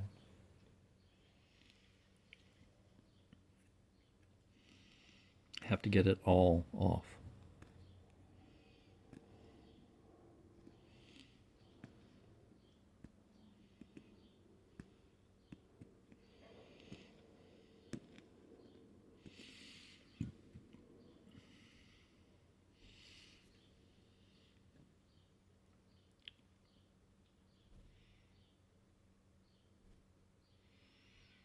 So you can see that skin is going, the next layer of skin is going right up under there.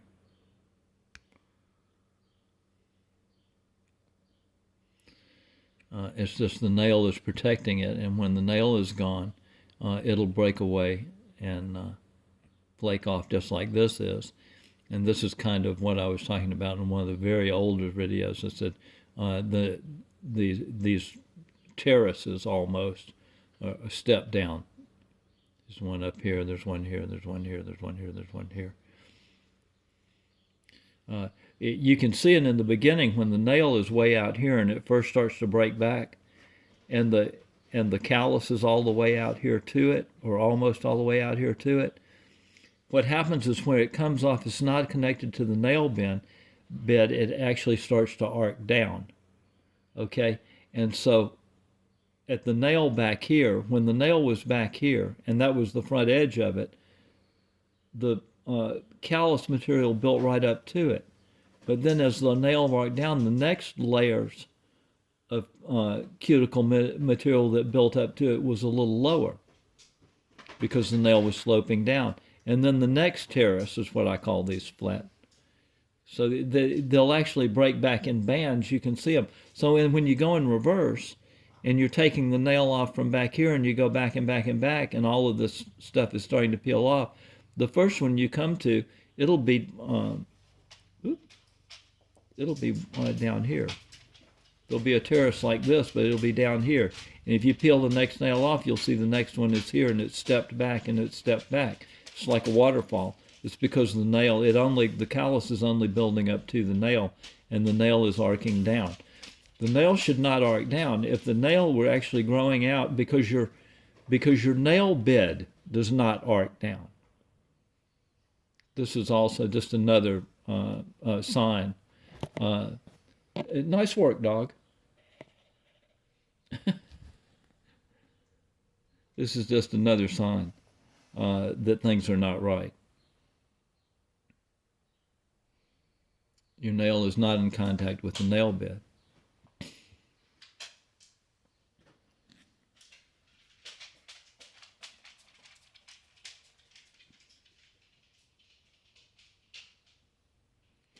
So this is going to reveal another, when this breaks back to there, or when this all scales off, and this side nail comes off, you'll see this bumper and that furrow all the way around on the inside, back over to here.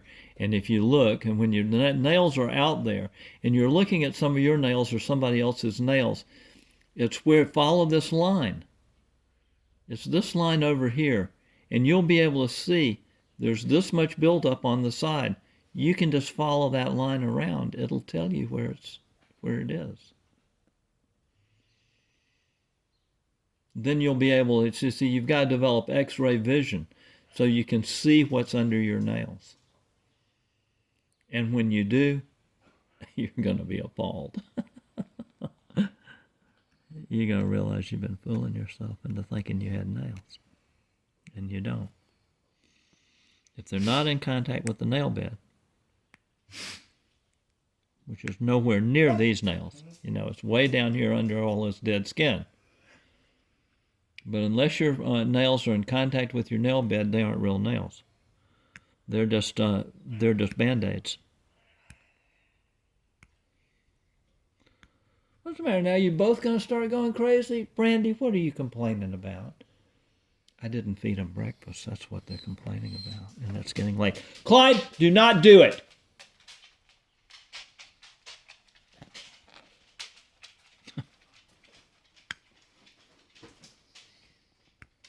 He knows I know now. See, the dogs are smart about what dogs need to be smart about. This is just... I think they're actually telepathic about a lot of things. I know it sounds crazy, but I read this book by a guy who ran a dog psych.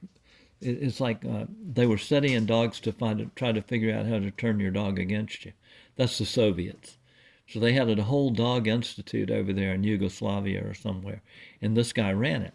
He wrote a book about dogs called Smarter Than You Think, and he said that the way he walked home from the dog research place that he ran every day, there was a dog that would sit out in the yard and just watch him go by. And one day this lady came out and she said, "Do you want this dog?" And he said, "Okay, I'll take the dog." He took the dog home, and he said, that dog, he said, if I was sitting in my chair in the living room and I decided I need a glass of water, I'm going to go get a glass of water, he said if he stood up and he'd go back to get the glass of water, the dog wouldn't move. He said, but if I thought I think I'll go outside, I think I'll take a walk, he said immediately the dog would go nuts. And he said, this is the way people think. He said, and it's how I think differently. So he said in the book, he said, I could never figure out what it was I did that tipped the dog off. What I did that let the dog know that I was going to go outside instead of going to get a drink of water. And my first thought, when I read that in the book, my first thought was, what if the dog knows what you're thinking? That would be entirely different, wouldn't it? You didn't do anything to tip the dog off. You just thought, I think I'll go outside for a walk. And the dog went nuts because the dog knew what you were thinking. I've had dogs long enough now that they seem telepathic to me anyway. You'll sit there sometime and you'll see your dog looking at you with this look of expectation, and he's waiting for you to catch up. He's waiting for you to figure it out. My dog does it all the time. The dog will be sitting there thinking, you didn't feed me breakfast. You haven't fed me breakfast yet. Whatever it is. And he's looking at me intently. I mean, when is he going to remember? When is he going to figure it out? And when I figure it out and he sees it, he'll know it immediately. That's why they're getting nutty. Clyde just figured out when he looked at me like that, and I said, oh yeah, I didn't feed him. That's what it is. I didn't feed him breakfast. He knew immediately that I knew that I had remembered. And so then he got active. Because he's going to go, oh boy, he's going to give me my breakfast now. I told him I wasn't going to feed him yet. This was 2 hours ago. I said, because you're going to want to go out. As soon, I don't want to take you out. As soon as I feed you, you're going to want to go out. You're going to pester me about that. The next thing and the next thing. So you're going to have to wait, dude.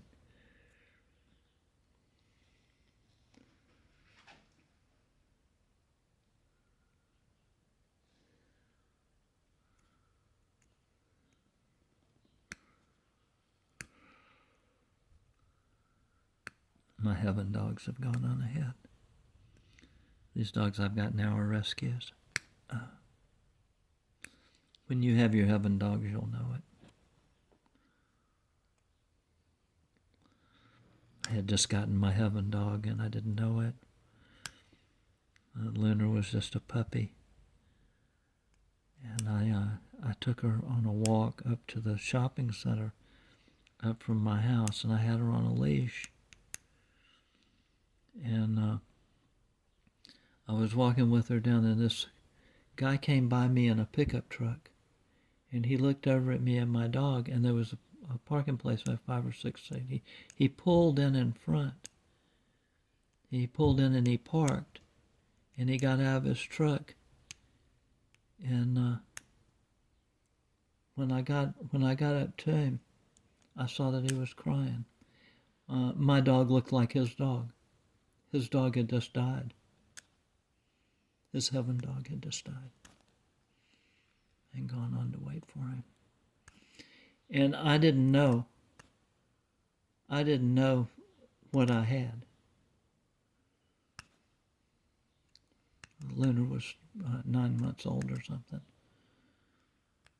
I didn't know what I had, but he knew.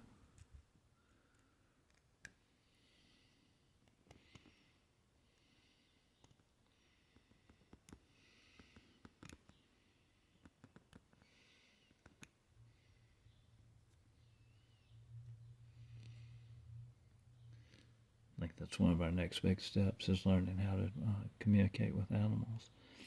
I think within a generation or two, we will stop eating animals. We'll have better things to do. We're still living like primitives, but it's all fixing to change. It's going to change dramatically. Most of our vegetable type food, if we eat it at all, if it's not just manufactured food or engineered food or high-tech food, nano food, it'll be grown in vertical. It'll be grown in factories, and the little pickers will go up and down, picking the stuff and putting it in a basket and taking it back down to the ground. And it we'll be able to have all that land that will be freed up. We'll be able to do any other thing. We have parks or what. The methane won't be a problem when we stop eating cows. All of that other stuff that people worry about, it's going to go away. Smarter people than us are figuring it out already. It's not going to be a deal. Most of the things you worry about in life don't happen. Somebody else has got bigger brains than you are working on it already. But when we had the pandemic, the most impressive thing to me about the pandemic was that when they shut down all the shipping, it didn't take any time before the porpoises were back in the harbors playing around, because they knew that it wasn't dangerous. The ships weren't moving. It just made me think we ought to shut down shipping 2 days a week. We used to not have deliveries in neighborhoods there was no commercial on the weekends. Commercial trucks didn't come in your neighborhood and deliver. I think we ought to shut it down 2 days a week, and as soon as we do that, the whales and the porpoises and the sea lions will know that that's their time, and they'll be right back. They pay. And it's one thing I learned from living in a cabin basically in the woods, is the animals are fascinated with us. They watch us and they pay attention to what we're doing. If we paid as much attention to them as they do to us, we would have a lot more understanding. But we're self-centered and fixated on ourselves. I had a raccoon come and I put out food for the birds, and she came, and I knew that she was coming and eating the food. So she came one night, and I heard her on the porch, and then I went out and looked, and she hadn't eaten the food, and I couldn't figure it out, because we don't keep track of animals in the same way. What I didn't know was that she had a litter. So she had 4 or 5 cubs, And 15 or 20 minutes later, I was sitting there in my looking out my picture window, and I saw her walking up this dead tree to my back porch, taking the easy way. And behind her, she had 4 or 5 cubs. She had come to check to make sure. See, she could see my house. She could see me from her nest in the tree, and so she knew I put food out, and so she just came and checked and made sure the food was there before she brought those cubs all the way over to my house. That was an expedition. It may have been the first time she'd had them out of the house. So she brought them over to forage at my house, the bread and stuff I'd put out for the birds. And I heard them. They came up on the porch was up off the ground, and she got all 4 of those cubs, or 5 of those cubs up. They had to climb up like a lattice, and they came up and they got the seed.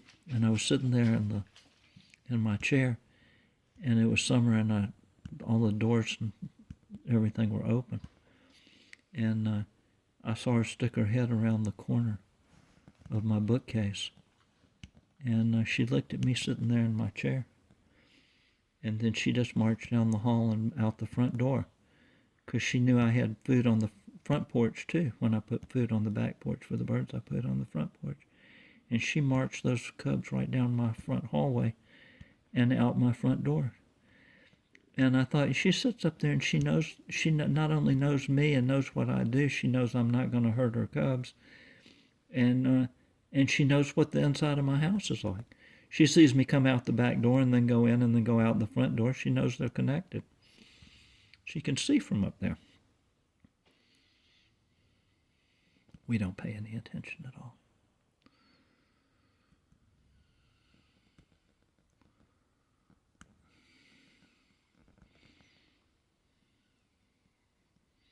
It's so egotistical. We have so much to learn. And your dog's just waiting for an opportunity to teach you too.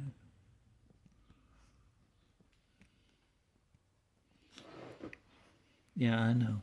You know I know. I know. And now you know I know, don't you? Yes. I'm not ready to feed you yet, but I've remembered. Don't worry, Clyde. I'll be with you in a minute. It's getting mighty late for breakfast. He got excited there for a second. He saw me. He saw me remember.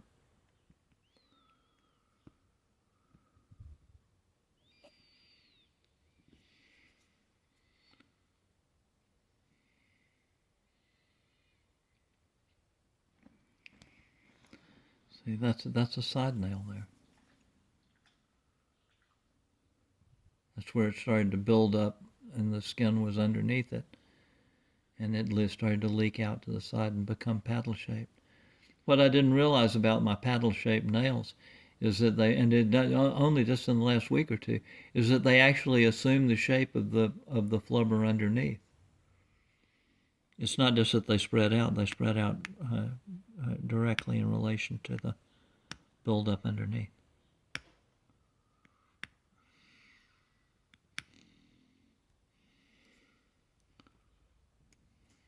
And you can see that. You can see that layer there. How far back that is underneath all of that. So all of this is side nail and wants to come off. May not want to come off right now. But it's going to have to come off here soon.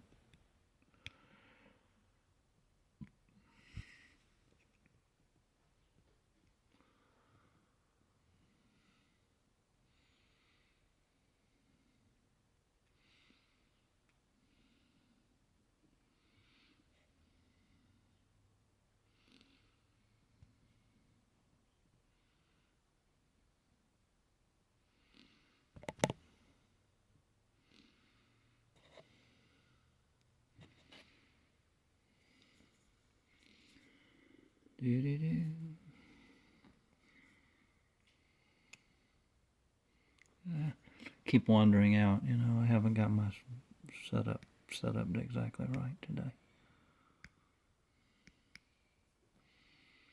I got up this morning and I could see that the light in my bedroom was such that I could see that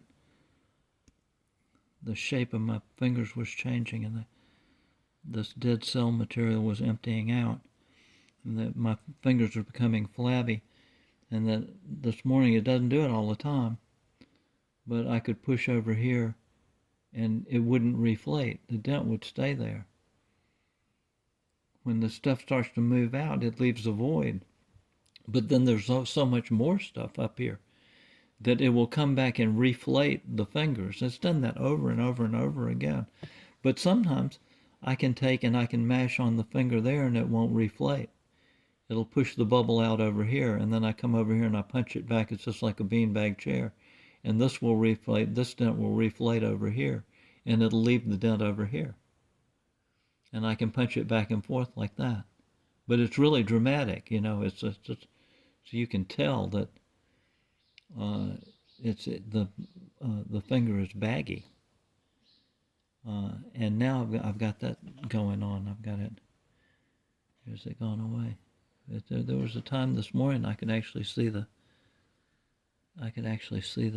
This was like a ridge. It was like a blister here, and you could see you could see the ridge of it down here. But you can see that modeled.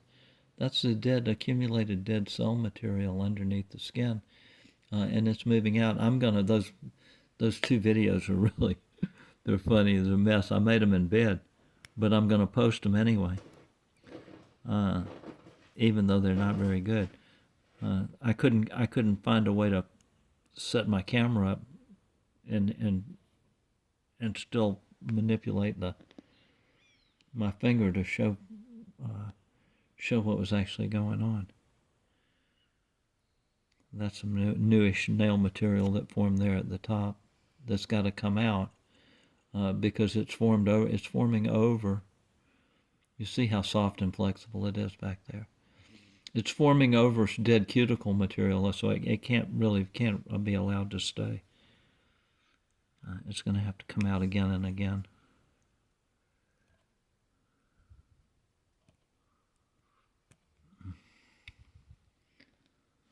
Let's see.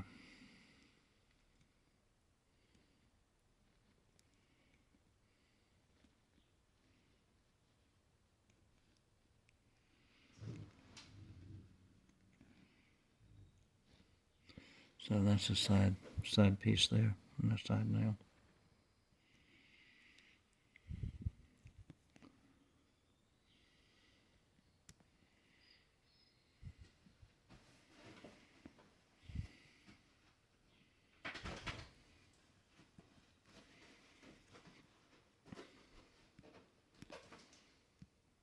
Ouch. So, and this is just dead cuticle that just fills up this crescent, that furrow I talk about that runs around and around. It just replicates over and over and over, and you'll pick it out over and over and over.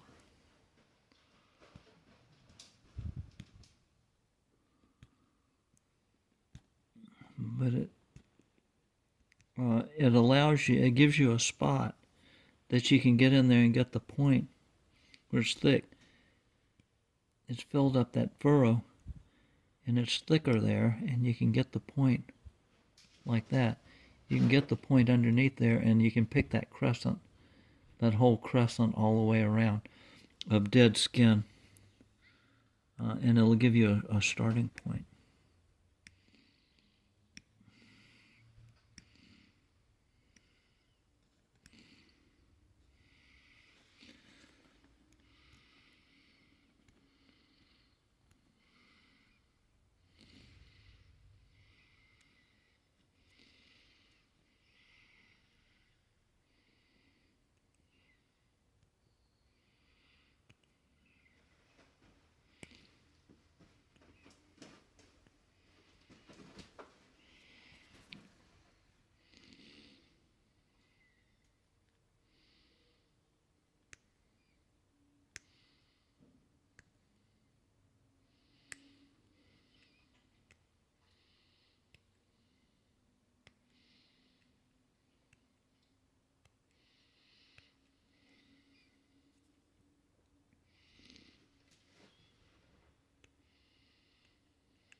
Ouch.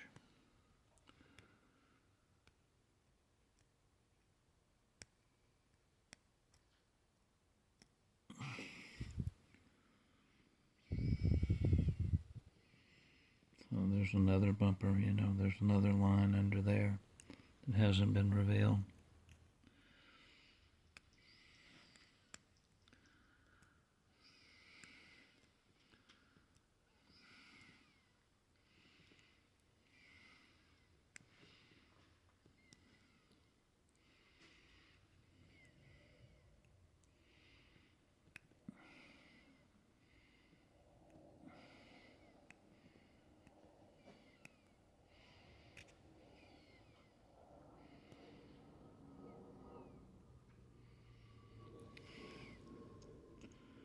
It's really laminated in there good, and I can't, not here, back here, and I can't figure out the layers yet.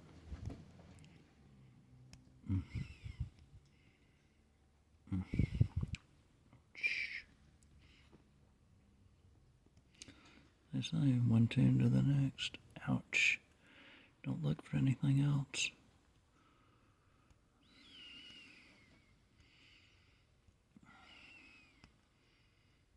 Okay, now. Maybe now we can get under it.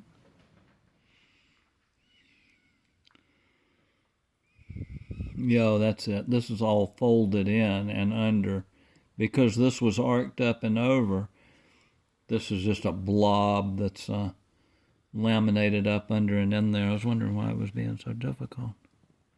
Didn't want to come out in a line, just because it's formed differently.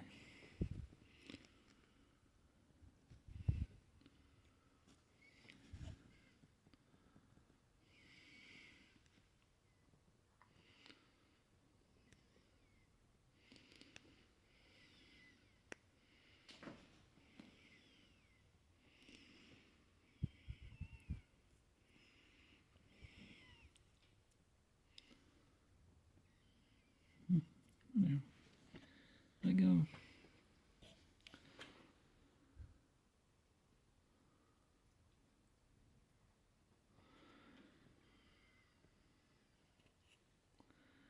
Yeah, it's gruesome, but that's what we got to do. We got to get that to turn loose of the nail.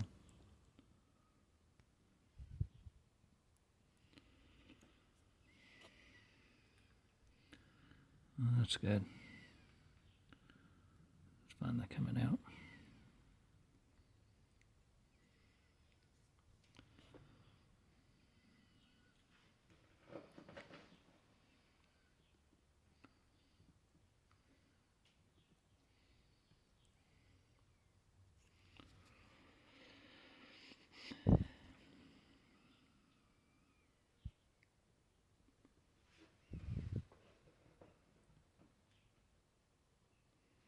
There's garbage laminate up in there.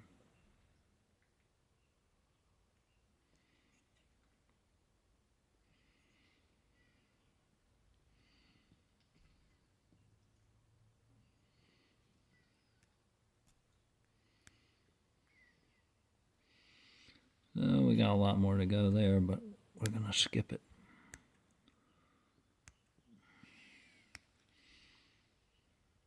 Get some of this superficial skin off.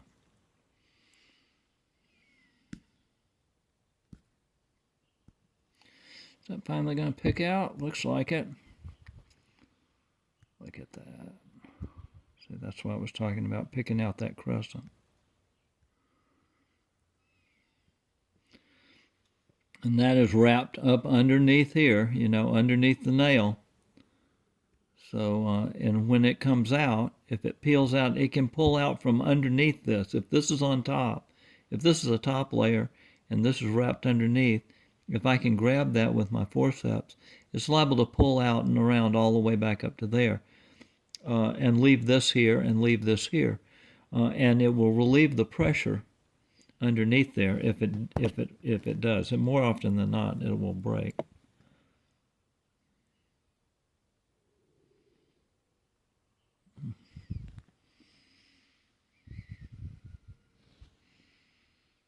That's not the first time I've bled that one.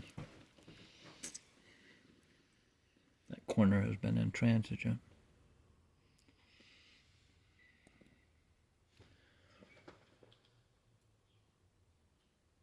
Oh, come on now.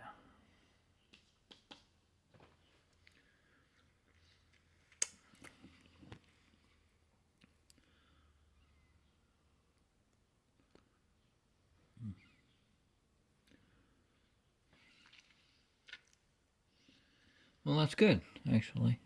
Believe it or not. It's going to bleed pretty good. But, you know, when we started this morning, my fingers didn't look that bad.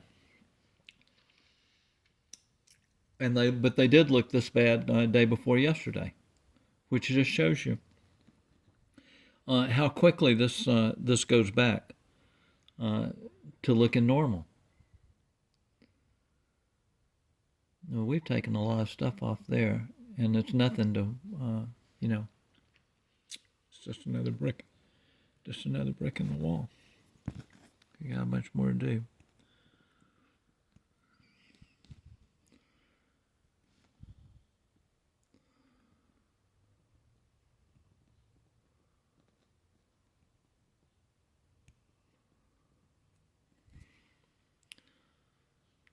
Bleed like a stuck pig there. Normally, even if you do something like that, it will stop bleeding in just a minute or two. So let's see, what else? Was I going to get that side nail off? Was I going to be able to get that? A little tender.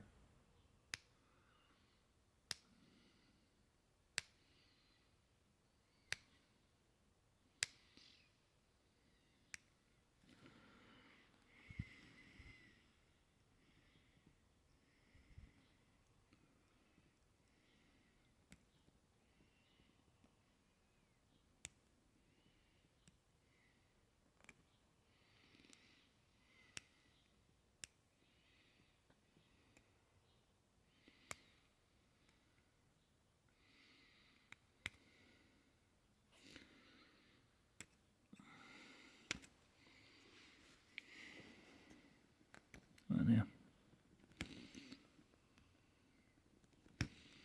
not picking down there on the, not picking down here on the skin and just trying to flake it back. I'm trying to start a whole new layer up here. It's all laminated in nice and tight. Ouch. I didn't mean to get my thumb in the, damn, I cut myself. I'll be damned.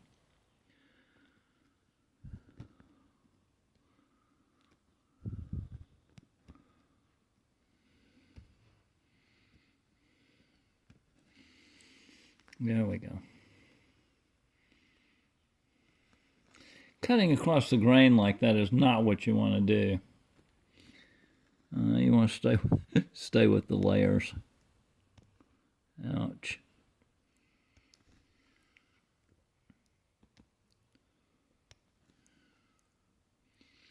That was dumb. But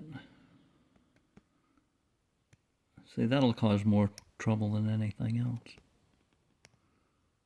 It's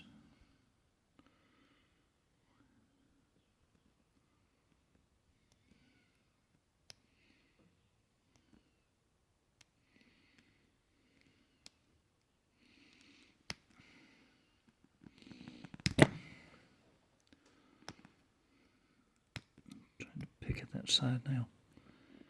Get it to come loose.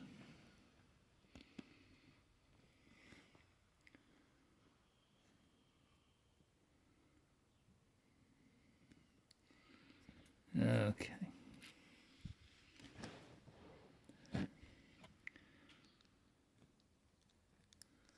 That's not helping. The blade's coming loose. That will complicate things.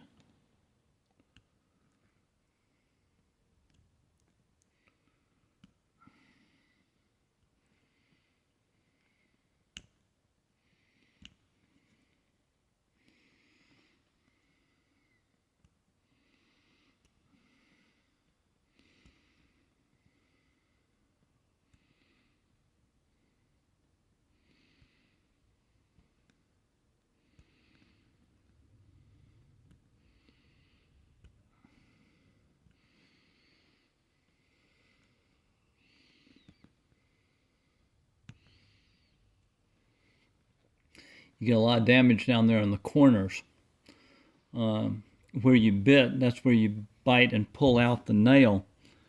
And so these, it gets laminated in weird ways. It creates a lot of pressure.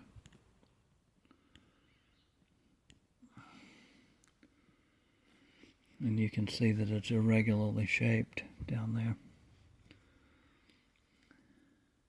A lot of times you'll have it folded over and under in funny ways.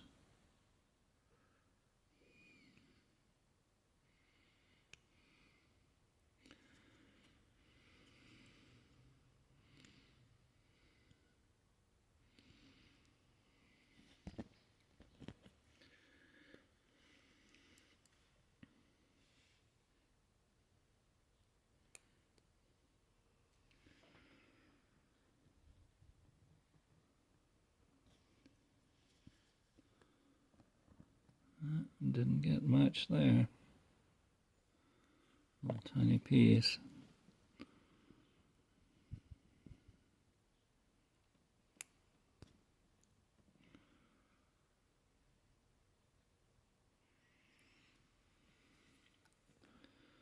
But whatever you get, you get.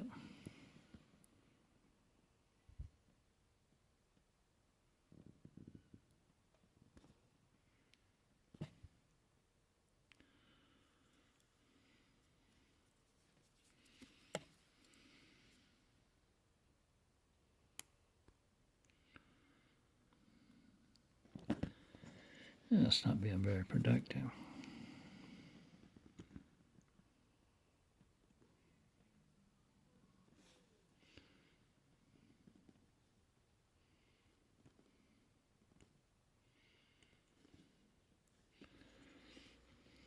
I can see that dent there, and that's problematic. That's why you want to go ahead and clear it if you can.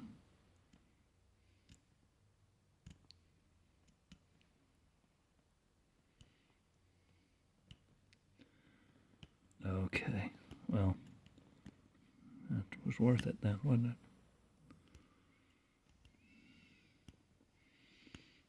It's one of those situations you actually need to work out.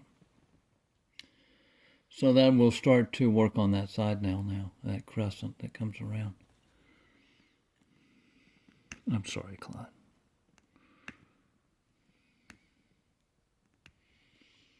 He's just staring at me. Yeah, I'm sorry, buddy.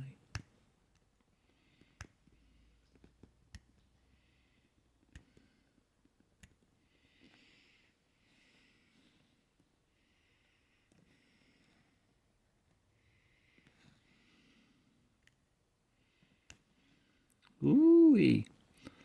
So you get into stuff like this, it is laminated in to tissue. And if you get down there, it's not bad up here on the top.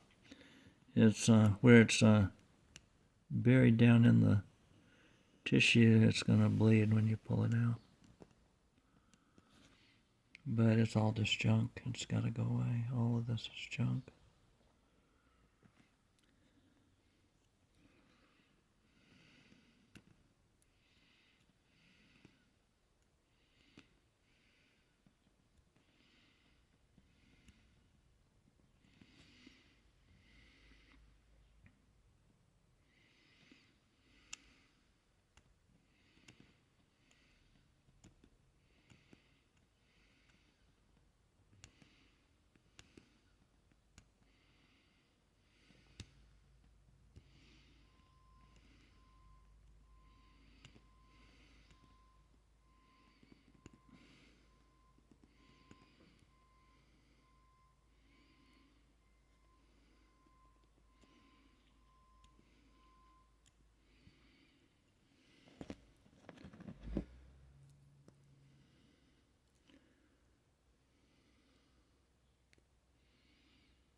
See, that's going to pull out.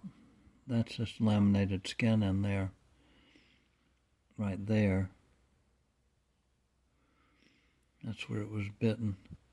You can see that arched up, and all of this other stuff was laminated in there.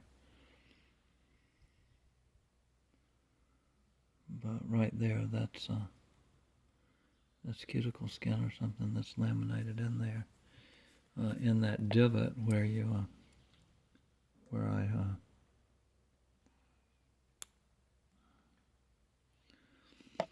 bit that corner.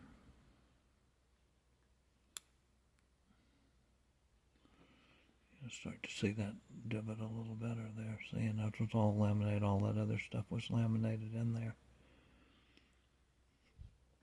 But back there in the corner was where I was trying to get at. I was trying to, with my teeth, I was trying to pull out a fragment of nail. And if I wasn't successful, it's still there.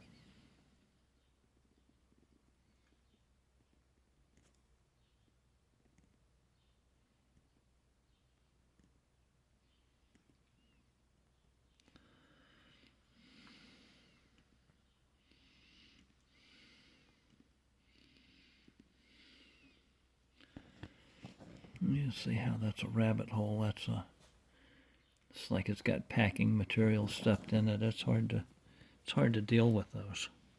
It's just that they're not any different really. They're just the way it's packed in there. It makes it hard to get it out. Get a hold of it.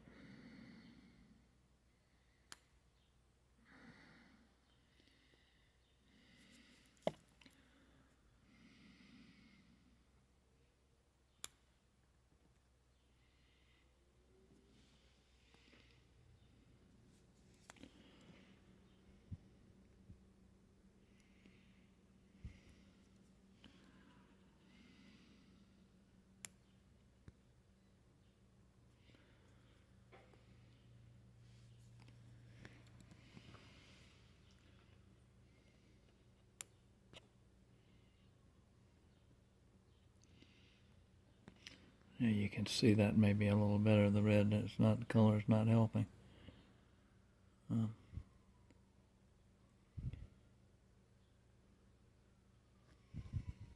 see how that's arched up.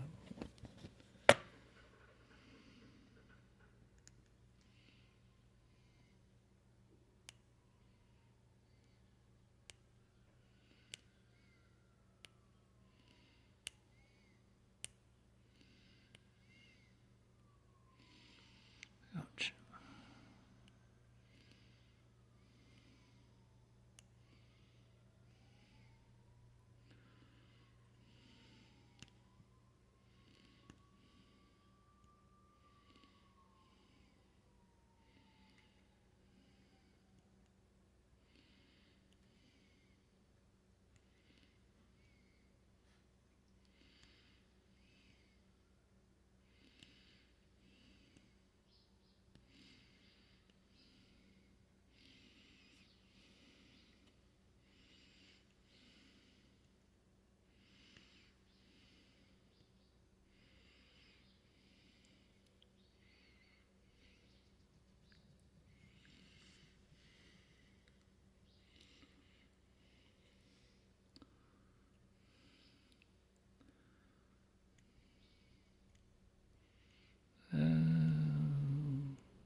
Okay, well that side nail is pretty much undermined there. All this is still laminated up on front.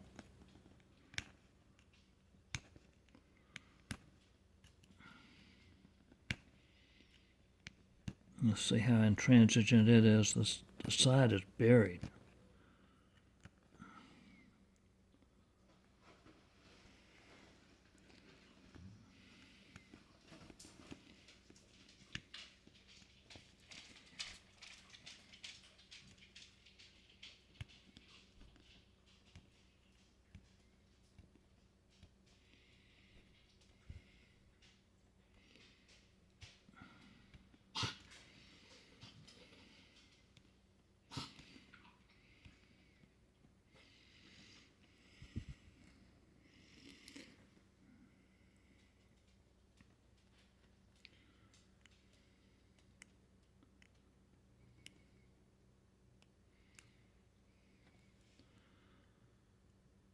Oh boy.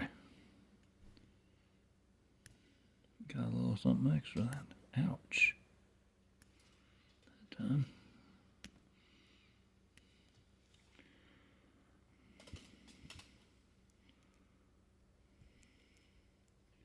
Layers and layers and layers. That's a very thin layer of nail. Extremely thin. And it came out just like it was just like a nail polish, and got hard. It's an extrusion.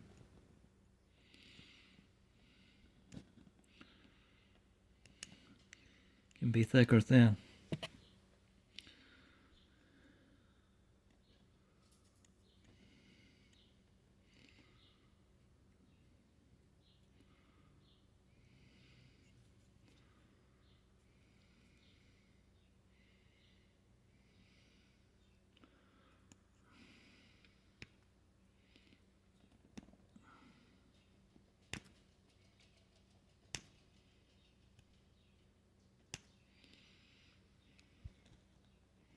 Kind of the same thing there. I hate those corners. They're just so damn difficult.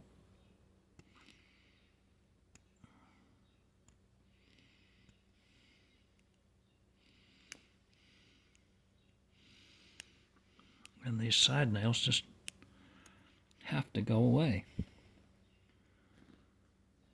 They're just past time, but I haven't wanted to dig at them because they're so painful.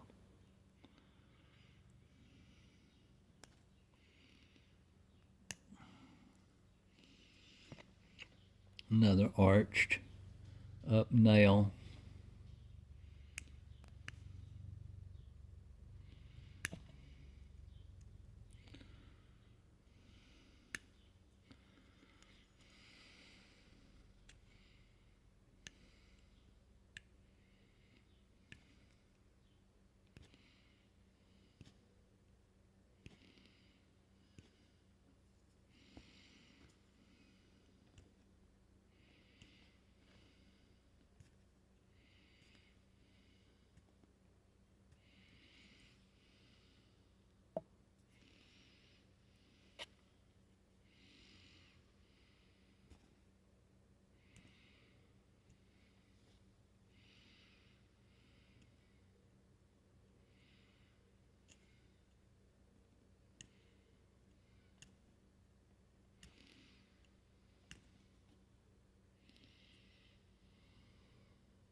Well, let's see.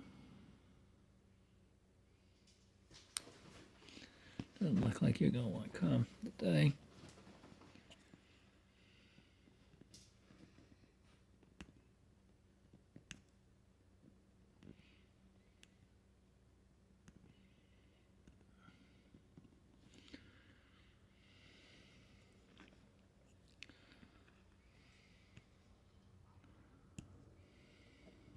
Ouch. Skipped.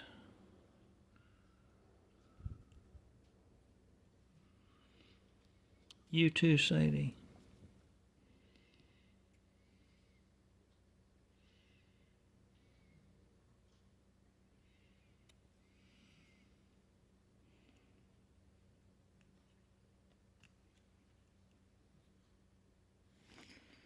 So you see. You see how this was just all chewed away here? And this all laminated up in to cover the nail bed or whatever. And then this is all separate here. This is the cuticle line out here. It goes around, you can see it underneath there. Goes up there. Comes all the way back around here and under there. Back to here.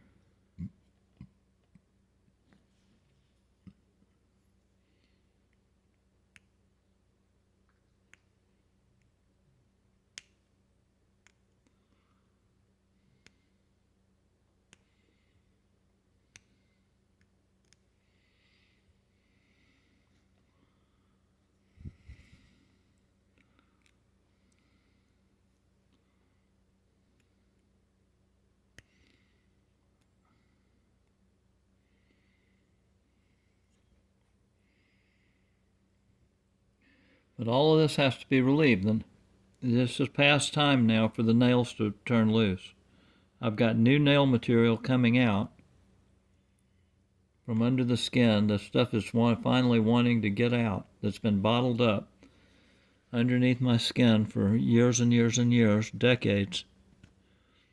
There's a huge backlog of it, and it wants to come out. It's finally at the point where things are starting to move. And this old nail material that's buried in the skin is more and more and more of an obstruction to progress.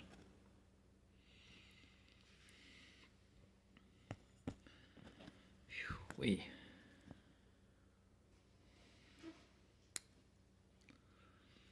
Whoop, really?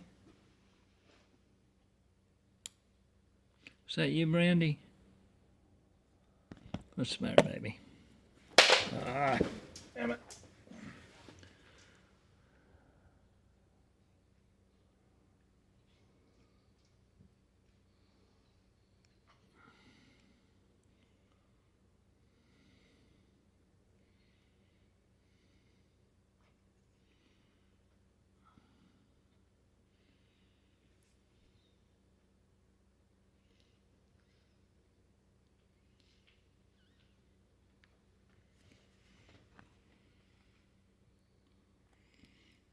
So that's a bloody mess. But this will, this will all roll back up, like up to there.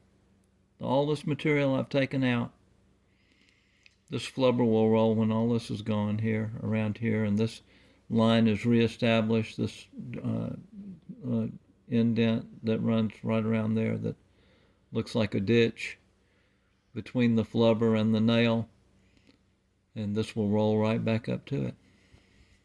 And we'll be back. It'll look the same, but different. But the deal is, I know I'm making progress. It's demonstrable. And you can see it right there. This is all stuff that's come off today.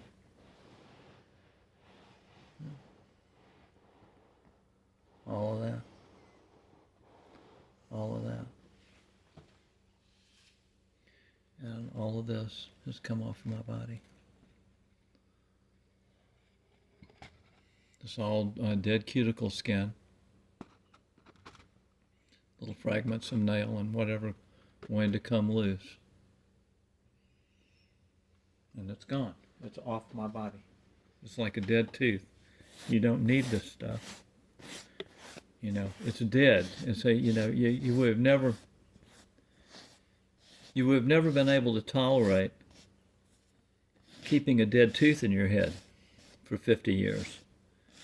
But somehow you can keep all this dead cuticle skin on your body for 50 years. An impacted nail and whatnot.